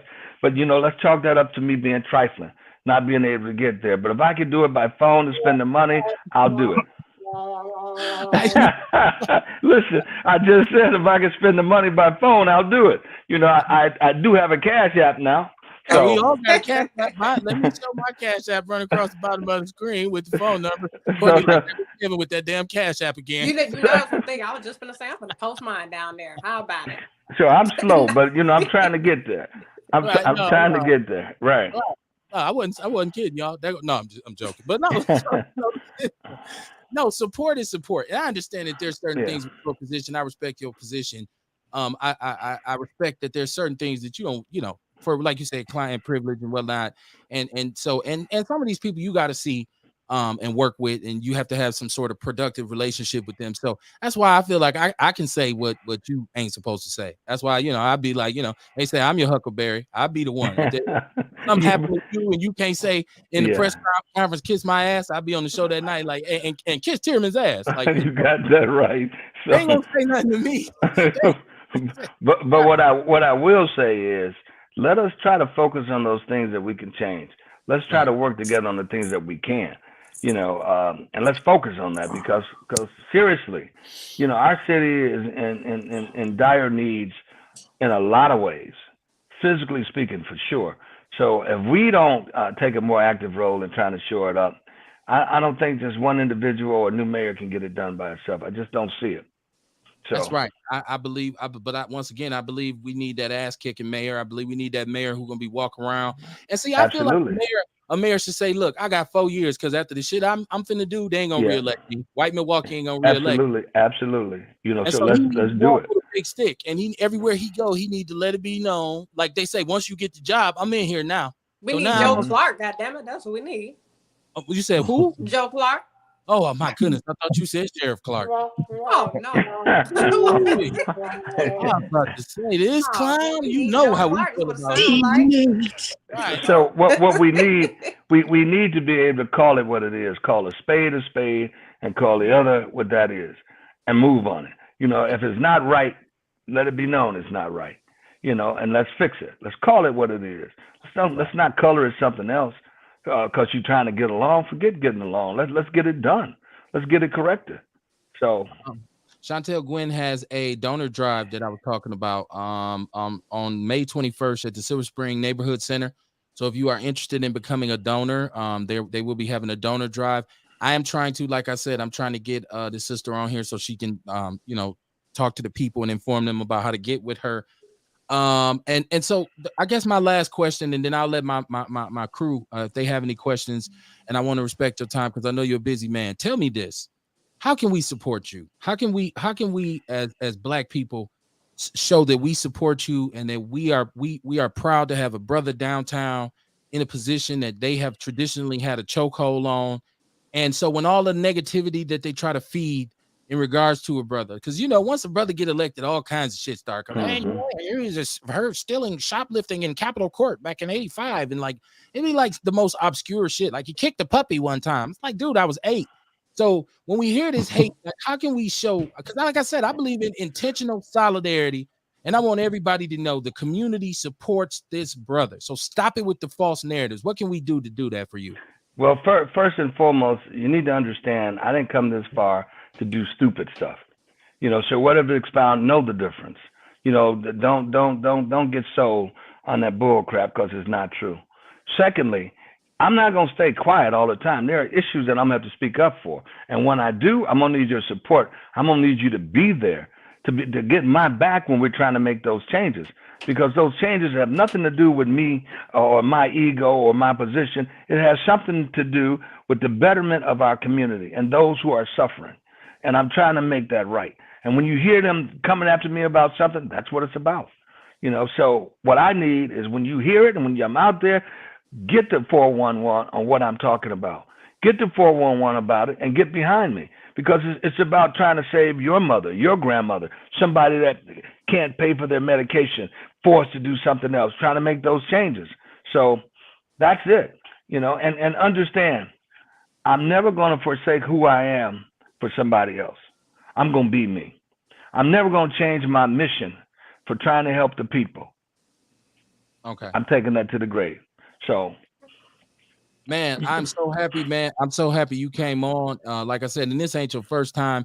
And another thing that I kind of like laugh at other cats who got platforms and podcasts, like, y'all ain't got Spencer, I do. But I'm willing to share. I'm willing to share. But I do appreciate the fact that Outlaw Radio is one of these platforms and you give us enough credit to say I can go on there and speak freely. And I know brothers who want me to engage in like tabloid journalism. Why you didn't ask that? I'm not Jenny Jones or Ricky Lake or Jerry Springer or none of that shit. I'm about Black people being pushed up. And like I said, I'm always down for Black people to be the winners. So I'm never gonna bring a brother on here to try to cross. I'm not no cross examiner. I ain't, and I a lot of stuff I keep saying when I say this about the Common Council, because I've met a lot of these brothers. Some of them are nice guys. Some of them are cool brothers. They real slick to hang out with. So it ain't personal, it's business. You just happen to suck at your job. So I look at the politics like it's not personal, bro. It's just business. Yeah. With you, I do have a personal investment because I really appreciate, number one, that you are a brother who managed to penetrate downtown, that whole great white alabaster super cunt that we call City Hall. Excuse my French. But also I feel like the conversation you and I have had have been very productive, and you've enlightened me on some things, and kind of because I go hard in the paint. Kamar always telling me I need to get off this meat and calm down and stop drinking malt liquor because I go hard in the paint, get angry. And so sometimes I gotta calm down. So I'm grateful for your guidance and your tutelage. And man, anytime you want to come on here for any reason, I don't care what it is. If they say you stole an M&M out the cafeteria in downtown, you got a platform that you can come on and talk straight to the people and say, I ain't still no damn M&M. So I just want you to know you're always welcome here. Y'all got anything y'all want to say to the brother before we let him go? Anybody on the page? Okay. I appreciate all you guys and much love. Continue to struggle. Don't change. Don't change. Love you all. Hey, right. and Scholar, keep the holler. I feel that from you, man. The Scholar that holler. I just wanted to share my appreciation also, man. Thank you, Tiermann, for coming on. My microphone was on mute when Kevin asked if we had anything to say. Thank you, sir. Appreciate it. Much love. And so if anybody got a Cash App, y'all better send it to Spencer because he said he wanted support by phone. So if you say, hey, Spencer, come on, buy some of these juices, right? Send them. No, I'm serious. I'm serious. I need them. I'm serious. Look, I'm putting in the comments right now. I don't know the comments. Give it to Kev. Kev can text it to me, and I'm in. All right, my brother. All right. Peace Appreciate you guys. Much love. Have a good night. Thanks. All right.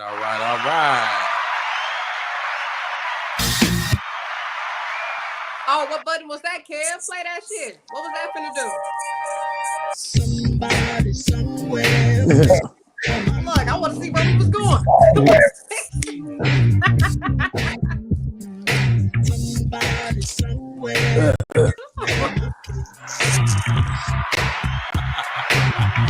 That's our intro music now. That's how we come on.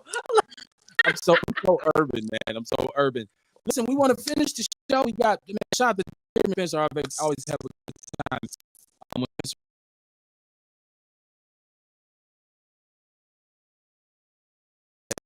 What's going on? He know the game up. Like that said, like, and that's I appreciate it. He was like dropping them hints that he down, but you know he's a lawyer. He got to be strategic with his words. Just like he was saying, you know, you got to have finesse with it. There ain't no point entering a room a certain way that before you open your mouth, they already done shut themselves off to you. Right. You know what I'm saying? So you gotta. So I dug it. You know what I'm saying? He got that finesse that you would expect in in lawyers and stuff like that. Yeah, man, you got to know when you talk to a lawyer. I mean, you maybe some people don't. Lawyers are some of the most cerebral people you're ever gonna meet, and so you better know. And a lot of time, the lawyer asks you a question, he's asking you because he already knows the answer, right? So, like, you know, my daddy used to always tell me that, and he wasn't a lawyer, but he used to always say, "You better believe when I ask you some shit, I already know the answer. What you lying for? Right. Damn, fuck you asked me for then." So you knew I was gonna lie. But yeah, man, it's Monday night. It's live from the basement. I hope y'all done hooked up with his brother Kamar and got down there and got y'all some of that good vegan food from Meatless Mondays. I did want to talk about a few current events because we got about a half hour left to kind of shoot things around. We're gonna get Courtney's Corner, and I want everybody to be able to drop their jewels in their own right because all of you do something on your own in terms of informing our community, whether it be a video clip, whether it be, just a post that you put about knowledge. I'm starting to notice that Rail is a bit of a freak.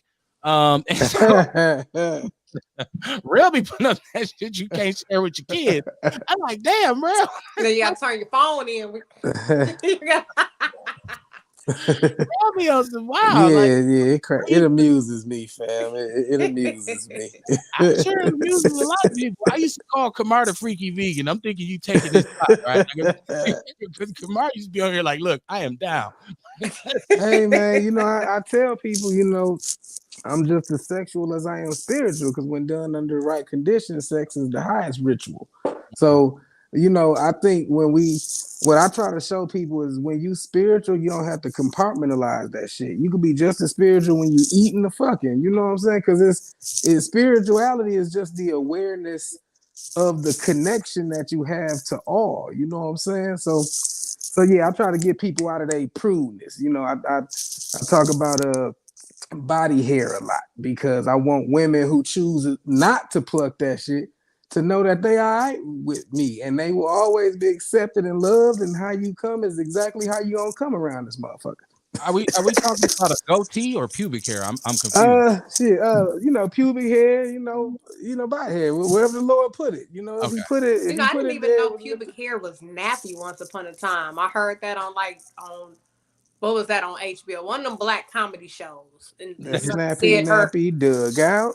he must have said something about her head being shaved, you know what I'm saying, instead of like coochie hair. And I was like, but her hair nappy though. I was like, I don't understand. See, Right. wow. And in no way for I mean for this to turn into a show about pubic hair. No, I I'm was just saying right. Google everything. When you don't know all things are different once But upon a time. You like, it's wow, all wild though vaginas are how different. I talk to women who police other women. Like, it's so nasty. It's like, damn, how you being authentic is nasty. You know what I'm saying?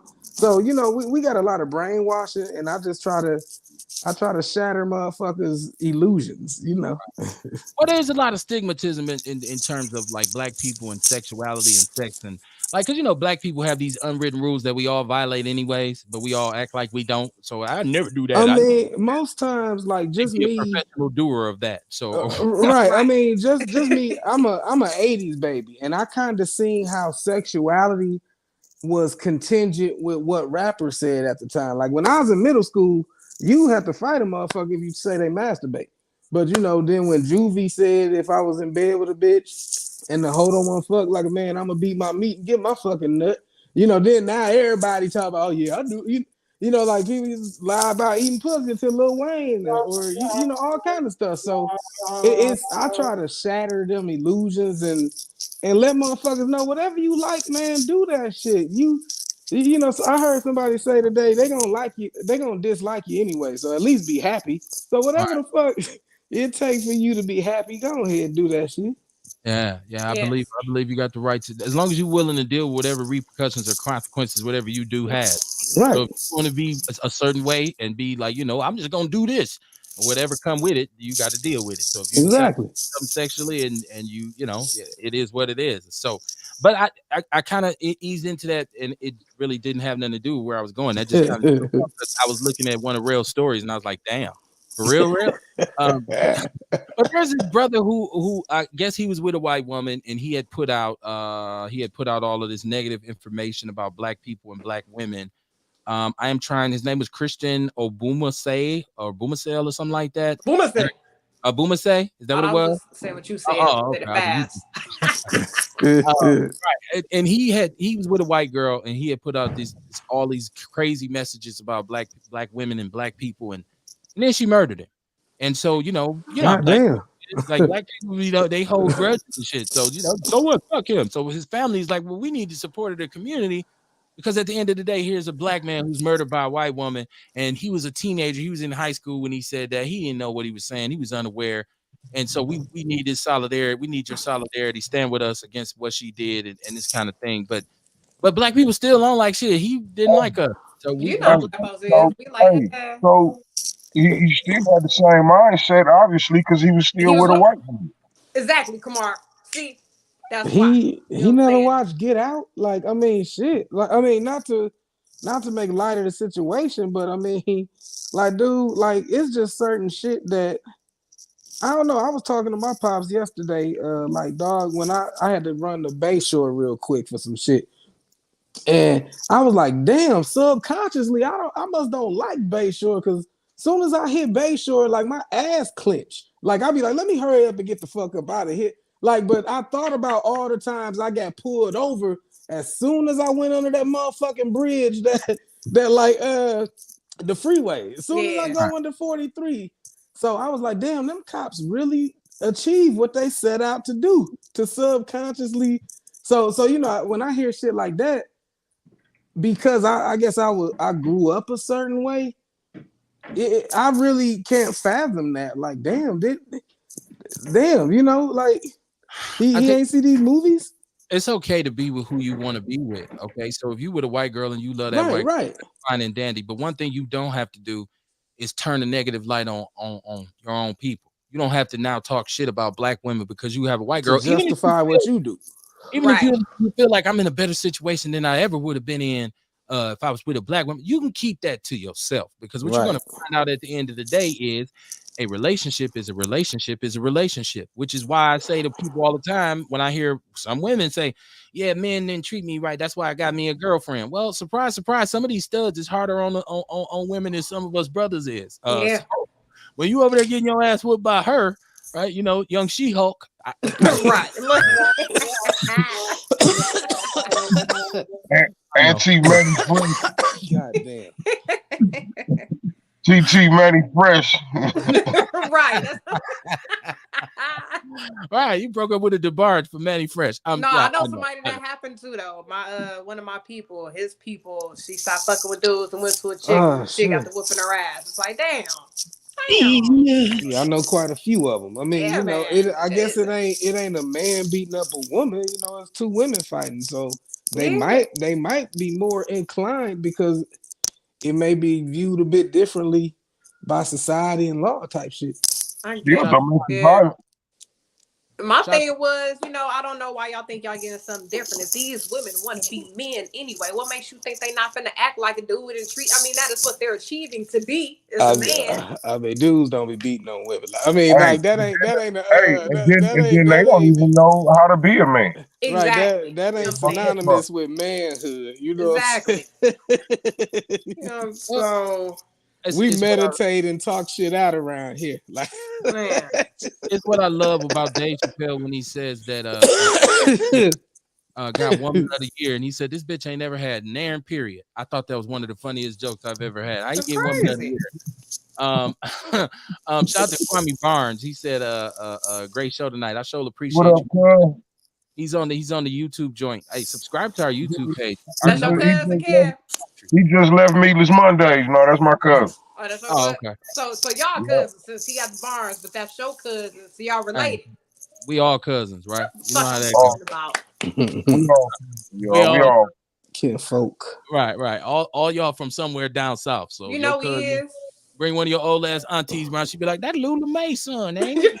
Yeah, I used to mess with a guy who went to church with her friend. Like, how the fuck do you remember that shit? You can't Right. remember nothing else.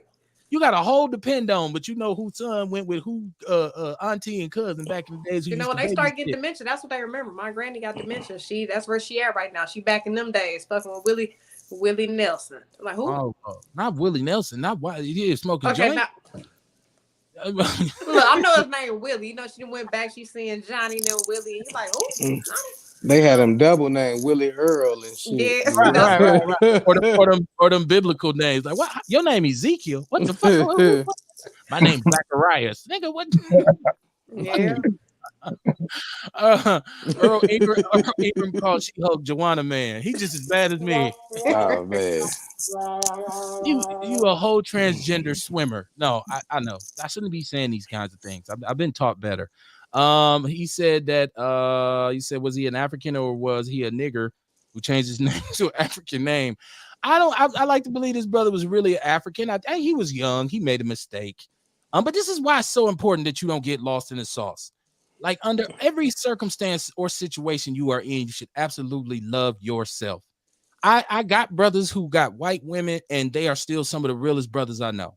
I got some brothers who got white women who is super whitewashing cornball too, where I be like, dog, for real? And they say stupid shit. And it's like, well, I consider the source. But I'm just saying, man, no matter what happens, man, you have to love yourself and love who you are. To each I thing. want to give a special shout out and I want to offer up prayers for the family of brother Khalil Coleman. And if y'all don't know who Khalil Coleman is, Khalil Coleman was a young brother who was out here on the front lines doing a lot of organizing, a lot of protesting for a long time, especially post George Floyd when the streets was on fire. And that spirit of activism is kind of waned now. But Milwaukee had some movements that was popping and it was hot to death. And they marched, I don't know how many days consecutively in a row. Had some legal issues. He's been convicted of some charges. The story is in People's News Network. I just say that it seems like they've been on this brother's heels for a very long time. And I feel like, whenever you are a brother who wants to show that black people can be unified and we are not passive about it. When I talk about intentional solidarity, when I talk about us standing for us regardless, and loving ourselves, more often than not, the powers that be do come with some sort of crazy agenda. That usually they catch up to you, and so we have all have our demons, and we all have whatever it is that we fighting and trying to get away from. I just respect the young brother because he had a message and he was out there, like the brother Tiermann Spencer just said. Don't just speak about it, be about it. He was out there active, and man, like shout out to Mike Kimmett. He said, keep your head up and your eyes straight. Ain't no turning back. So I want to, my prayers for that brother. And I don't even know him. It's not like we partners or something, but I just say, man, anytime a brother step out and is trying to do something in terms of leadership in our community, here they come knocking on the door. Excuse me, can you come with me? Like, it's like, damn, dog, what? So, shout out to that brother. Yeah. So shout out to him. And I didn't give my normal prayers and condolences to anybody who lost somebody over the weekend via violence or however you lost somebody. Let's process our losses, man. And that's part of life. That's part of the process of life. When you lose, like I talk about all the time, I damn near lost my mind when I lost my mom, and it was such a bad time for me because everything else was going so great, money wise, had a family, my beautiful babies, everything was perfect. Brand nice Cadillac. Y'all should have seen this car. This motherfucker was a gem. But all of a sudden I lost my mom, and I struggled for a long time with it because I kept saying, why would God do this to me? And then the answer ultimately came is because this is a part of life. This is a part of the process, because guess what? One day your kid's going to have to see you laying up there. So you better get some understanding with it and know that she would want you to move on and be fruitful and successful like you've been. So, when we lose a lot in our community, every time you turn on the news, somebody got murdered, somebody got shot. I seen them down in the Elsas fighting. It's just part of the process now. It ain't no coincidence that somebody got the shit slapped out of them at the Oscars. People is getting the shit slapped out of them all over America. Yes. So it's kind of hard for me to say, oh, Pope Chris. It's like, damn, this is Pope people, because people get knocked out on social media, just sleep. Yeah. And somebody come and just take their shoes and their wallet and all the bracelets and this. So, man, God pray for the community, man. We need to get back to the common unity in our community. Kev. Yeah. They giving out money in California if you identify as being gay. Is it what? Like reparations or livable income money? Some shit like that. But if you identify, you can get a check. So I'm saying, would you identify? Because if I went out there, I would. I'm like, hell yeah, I'm LGBTQIA. You know what? It depends. If I could just go say it and then get the money and come back to Wisconsin, right? I maybe I consider, but I can't. If they say, well, you got to live here. Do you got to live in the village? Like, right. I don't think you got to stay in the village for a year. Like, oh man, I'm gay. I want to check. I feel like it's with a roommate. You got to stay in the village with a roommate for a year and shit. Right. It goes some stipulations. We need some proof. Right. We need proof. Right. You gotta be let me see. You gotta play on a reality TV series with you and your new lover. Like, nah, I'm not. Right. I'm truly not going for the banana in the tailpipe in that regard. Earl Henning said, how much money? Oh, okay, we gotta take her. I feel like it's 1,000 plus they giving out monthly, some shit like that, bi-weekly. There's other ways for me to make $1,000. I just don't know what it is. Job. Hey, motherfuckers gonna be telling their kid, hey, my kid gay. Like right, they is. Hey, that might be a way around it. Like, my daughter is a lesbian. Let me get that check. Right. You need a check. All right. If I can turn the cable on in her name, maybe I can get that. Maybe I could do that too. Okay. So what else did I have? Oh, so it's complete now, right? Like, so the smackdown of Will Smith is complete. He done been kicked off of everything, fired of everything. He's gonna have to go to therapy. No, he's already. They said he's in rehab. I don't know if it's true or not. They said he's gone to rehab. And I keep saying this is a temporary thing because I believe even the director Michael Bay, who's like the blockbuster director in Hollywood, who's directed Will Smith and like Bad Boys and all, he said I absolutely work with him again. I've long stated that Will Smith will come out of this and play a bad guy in the movie and win another Oscar. He just won't be able to go to the ceremony this time. They're just going to send it to him in the mail or some shit. Yeah. But I feel like he'll come out of this. But they successfully destroyed this image of him as a goody two shoe. And they working on his relationship. I feel like the pressure from the will eventually crack that, and they're gonna eventually you're gonna hear we finna get a divorce. They Like, need How about this? How about this? How about this? Will lived a long life, man, doing stand-up shit. A good guy, great movies. You know what I mean? He had a good career. And then let's say this shit happened for real. He had made one mistake, a big blunder. He had a mental breakdown or something. Why do we gotta be labeled the bad guy now? Like, you know what I mean? Like people don't make mistakes and shit. Like people don't fuck up. You dig what I'm saying? Like why we gotta look at him like, oh, he's so bad, this is so fucked up. Like he ain't kill nobody. right, He ain't pull no gun out and shoot Chris Rock. right. Like it ain't no, this shit really ain't even no fucking big deal. Right. People get beat up on Love and Hip Hop all the time. You know what I'm saying? Right. You know what I'm saying? Jerry Springer. We seen a lot worse on Jerry Springer. They always fight at the reunion show. Nobody on there caught him. Yeah. Jocelyn Hernandez. I kick a bitch. And the Puerto Rican princess, she always Oh, slapped it. she whooped everybody ass on the set. They had a reunion. She whooped everybody ass. Right. Cocaine is a hell of a drug. Yes. But that's crazy though, man. That's crazy. Like Will lived a long, upstanding life. You know what I'm saying? And then this thing happened, and now he the bad guy. Earl Henning said, "Not enough money for me to play a gay man in a movie." Yeah, you know what? This is not that I'd ever get that offer, but you know, a couple million. It just depends on what you wanted me to do. Like if you just said, okay, your character's gay, but you never see me involved in no gayness, then yeah, okay, I do that. But if it's like, okay, Kev, this is the scene where you kiss Tim, I'm like, no, you know what? Just give me half my money and I'm gonna leave. I'm gonna turn in my 2-week notice. Black people always turn in their 2-week notice. I'm turning my 2-week notice so I can get my last check. Hey, quit up until it's quit when it's time to film that scene. I just ain't feeling this, right? You done already cast. Yeah, that's why direct deposit is mandatory. I quit. Shout out to Wayne ringing Richards, after 9. Oh, that's my son while the phone was ringing after 9. You know, we got a house phone specifically. When the last time y'all had a house phone? I got a house phone and it's ringing. It's after 9. It ain't supposed to be ringing.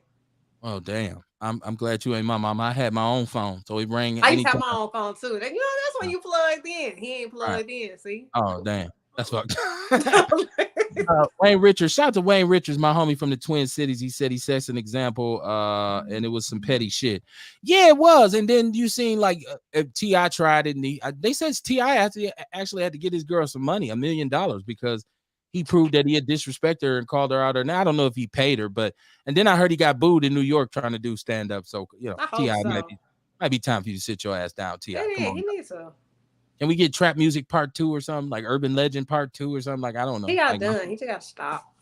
Right. Well, you know, rap only lasts for so long, so you got to find other ways to pay the bills. He filmed a movie right now. You know, dude from Milwaukee, shout out Philly Flyboy. I guess is filming it for him.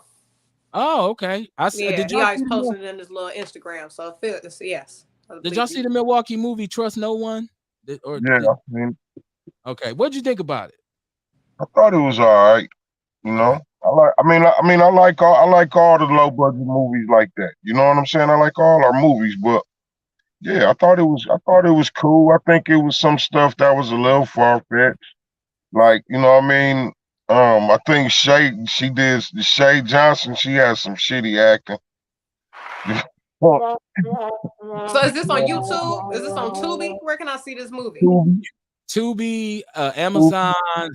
Listen, I understand that people felt like that brought a certain amount of credibility to the movie, but I just think the makeup person was like, your face should match your name. Horrible. Come on. I mean, but it's black. I don't want to criticize. And two, I've said this many times. In the 90s, some of us was really about that life, right? Some of us was really thugged out. We was really out here. But this is 20 some years later. We too old. Some of the thugs in the movie was old as hell. I'm like, that dude he ain't gonna help y'all fight. He is in the background with his goddamn inhaler. Yeah, we ride no. Like, I mean, no, shout out to anybody who got an inhaler. I'm just saying, like, But it's just like when the dudes that was in Goodfellas, I love Goodfellas, when they all made that mob movie recently that was on Netflix, and they just was all old as a bitch being Italian mobsters, and I was like, dog, they old as hell, still trying to kick ass, old as hell. That shit wasn't right. That's what it felt like. Y'all too damn old to still be mobbing. shout out to the city though. It's because I love the Detroit hood movies. I love the Detroit hood movies. Yeah, it's funny. I seen some of them with Murder Pain and all these dudes. And my wife is like, "You watching another one of these ghetto ass movies?" Man, Man. whenever I ain't got nothing to watch, I watch Buffed Up. Oh, that's one of them. Buffed Up. Yeah, you know what I'm talking about, right? Yeah, I like the movies. You know, I'm friends with some cats that do directing and shooting for some movies. I don't know if that was his movie that y'all talking about, but I know he doing things, and you know, shout out to anybody who's stepping out on their dream. You know what I'm saying? Hey, you just got to do it. Shit, hey, you'll learn how to blend that makeup. Just keep on doing it. You know, shit like that. You know, Take care. You know, speaking on these brothers that's making these movies, you know what I mean? That just goes to show again, like what I said. You know, we are growing as a community. You know what I mean? 10 years from now, you know what I mean? How what are those movie companies gonna be? Right. You know what I mean? How big will they be? You dig what I'm saying? Yeah. Like it's just everything is just starting. Yeah. The whole consciousness of it all is just beginning. And I seen Baby Drew in there, and I seen some of the, Ricardo Moore. That's still one of my favorite rappers, man. I don't care. Baby Drew, no Cuckoo Cal, Ali G. Like, man, we got some talent. Oh like, yeah, Drew did. And hey, we got talent, man. And think about it. If these cats keep going with these movies, I don't know what that was all about. Like his hands. But if these cats keep going, like I watched this podcast, 85 South Show, with them comedians, Carlos and them, and they had a dude, Kia Shine, on there, who I used to fuck with because I always listened to down south music. Like, even before it became mainstream, I always like, gangster walking and crunk music and shit like that. So they had Kia Shine on there. He moved from Memphis to Atlanta because he was saying how Atlanta is that new mecca for black movies, and it allows so much opportunity. So I mean, if these little brothers get this shit cracking, I mean, think about all these buildings we got around here just abandoned that could be movie studios and shit like that. You know, and maybe them Detroit cats come over here to shoot a professional ass movie. Like, I love it, man. That's one thing I love about the internet. It take out the middleman. If you want to be a director, producer, now you ain't gotta be going with your script to somebody or hopping out of elevators and shit trying to get somebody to read your screenplay. You just grab a fucking camera phone and make it happen. That's what's up. Who is this? Maria Faithful Samuel. She said she still got her landline. And I still got a landline too, but it takes a cordless phone, which is never charged. Like, so, and the only reason I didn't remove it is because Time Warner Cable told me my bill would go up if I took the phone out. So it's just, but just in case the phone ever go out, I could, pick it up and use the landline. Once again, shout out to my brother Joy Phillips. He's in the chat room. He's laughing at some of the commentary. But in regards to these movies, I agree. Like it is, Kamar, you are absolutely right. I'm not even super critical of any of the like angles for those movies. I'm actually very appreciative that, hey, there's some Milwaukee landmarks in the movie. I seen this. They were Stella J's, Eden, certain neighborhoods you could recognize, and it give you a sense of pride to see your city on the map. I'm just saying, Shake. I just heard first of all, too much is too much, right? Like, so all the makeup, it was just like, you look horrible, sister. And she's not a bad. Why? It seemed like she should have said something. She should know. Right. She had professionals doing her shit. Oh my goodness. Oh Lord. You know what? Shout out to her, man. Shout out to her. I love black people. Let me say that. I love black people. But I mean, easily that was the most distracting part of the movie. And there were some other parts that I ain't you know. But that when I seen her, I'm like, okay, why is her neck a different color? Okay, but you know, that's just what it was, you know. I don't like to criticize women. If you want to wear big lashes that's 100 feet long and plenty makeup, go ahead and wear it. Somebody like that shit. I'm just saying from my personal perspective, it was a little too much. Y'all pay attention to the news. First of all, join us tomorrow night for the Big Black Sports Show. Rest in peace to Dwayne Haskins, who was a quarterback for the Pittsburgh Steelers. Young brother somehow, some way ends up walking on the freeway, gets hit by a dump truck and loses his life. And as usual, some racist ass old sports individual, Gil Brandt, worked for the Cowboys, said some dumb shit about him. We're gonna talk about that tomorrow night on the Big That Black was Sports Show. Adam Schefter, the dude who always come out with the breaking news and shit. Yeah, he said some dumb shit too. Yeah, Yeah, he said some bullshit. yeah, and so you know, I ain't gonna lie. When I first seen it, I said, "What the fuck was he doing on the freeway?" And so I don't know, but Well, the more like damn near every big street is like a interstate, okay, right? It's got a name. And then like in some towns, you know what I mean? Like it's interstates that run right through the town. Like Wisconsin Dells, I think it's that Interstate 20 or something like that. okay, It run right through the town. So it's like, okay, if he walking across the street, technically he got hit. You know what I'm saying? On the interstate. yeah, it's sad, man. 24 years old, and you know, regardless of his struggles early in the NFL, first of all, that ain't got nothing to do with his death being so tragic. Even if he was drunk as a skunk and high as a bear, and I don't know how if bears are high or not. I just couldn't think of nothing else to say. Highest derived ass on the moon. Okay, it don't matter. It don't have anything to do with the grand scheme of things. It was a tragic loss of life, and people. He had a family. He was somebody's son. He was somebody's brother. He was a husband. He was a father. And he probably was a brother who had totally changed the trajectory of their family. We just talked about with Tiermann Spencer building generational wealth and being able to pass on something to our kids. And so he was that breadwinner for his family, and he had become that for his family, and he lost his life. So rest in peace to that brother and prayers. I hope his kids are okay, man. I hope I hope that he's in a better place, because if he was bothered, if there was an addiction issue or anything of that nature, I hope he's in right now. His pain is he's at ease. And so we talked there. There's also an article in the People's News Network about my brother, because the fentanyl use, I guess, and the fentanyl deaths in the black community are surging, right? And like a lot of us have addictions, whatever it might be, you know, and a lot of times black men, we have to wear an S on our chest because we have so many people that we taking care of, that we are responsible to. And so my brother, who worked for the Office of Violence Prevention, who was an icon in our community, brother Hamed, there's an article about some of the tragedy behind his death. And I want people to know it does not matter whatever his limitations were. It does not matter whatever he had an issue with. The fact of the matter is the brother was passionate about our community, and he turned his life around, and he was making changes in the community. And he was a beacon for peace in our community, and he represented positivity. So let's look at it like it was a sickness as opposed to a character flaw. Go ahead, bro.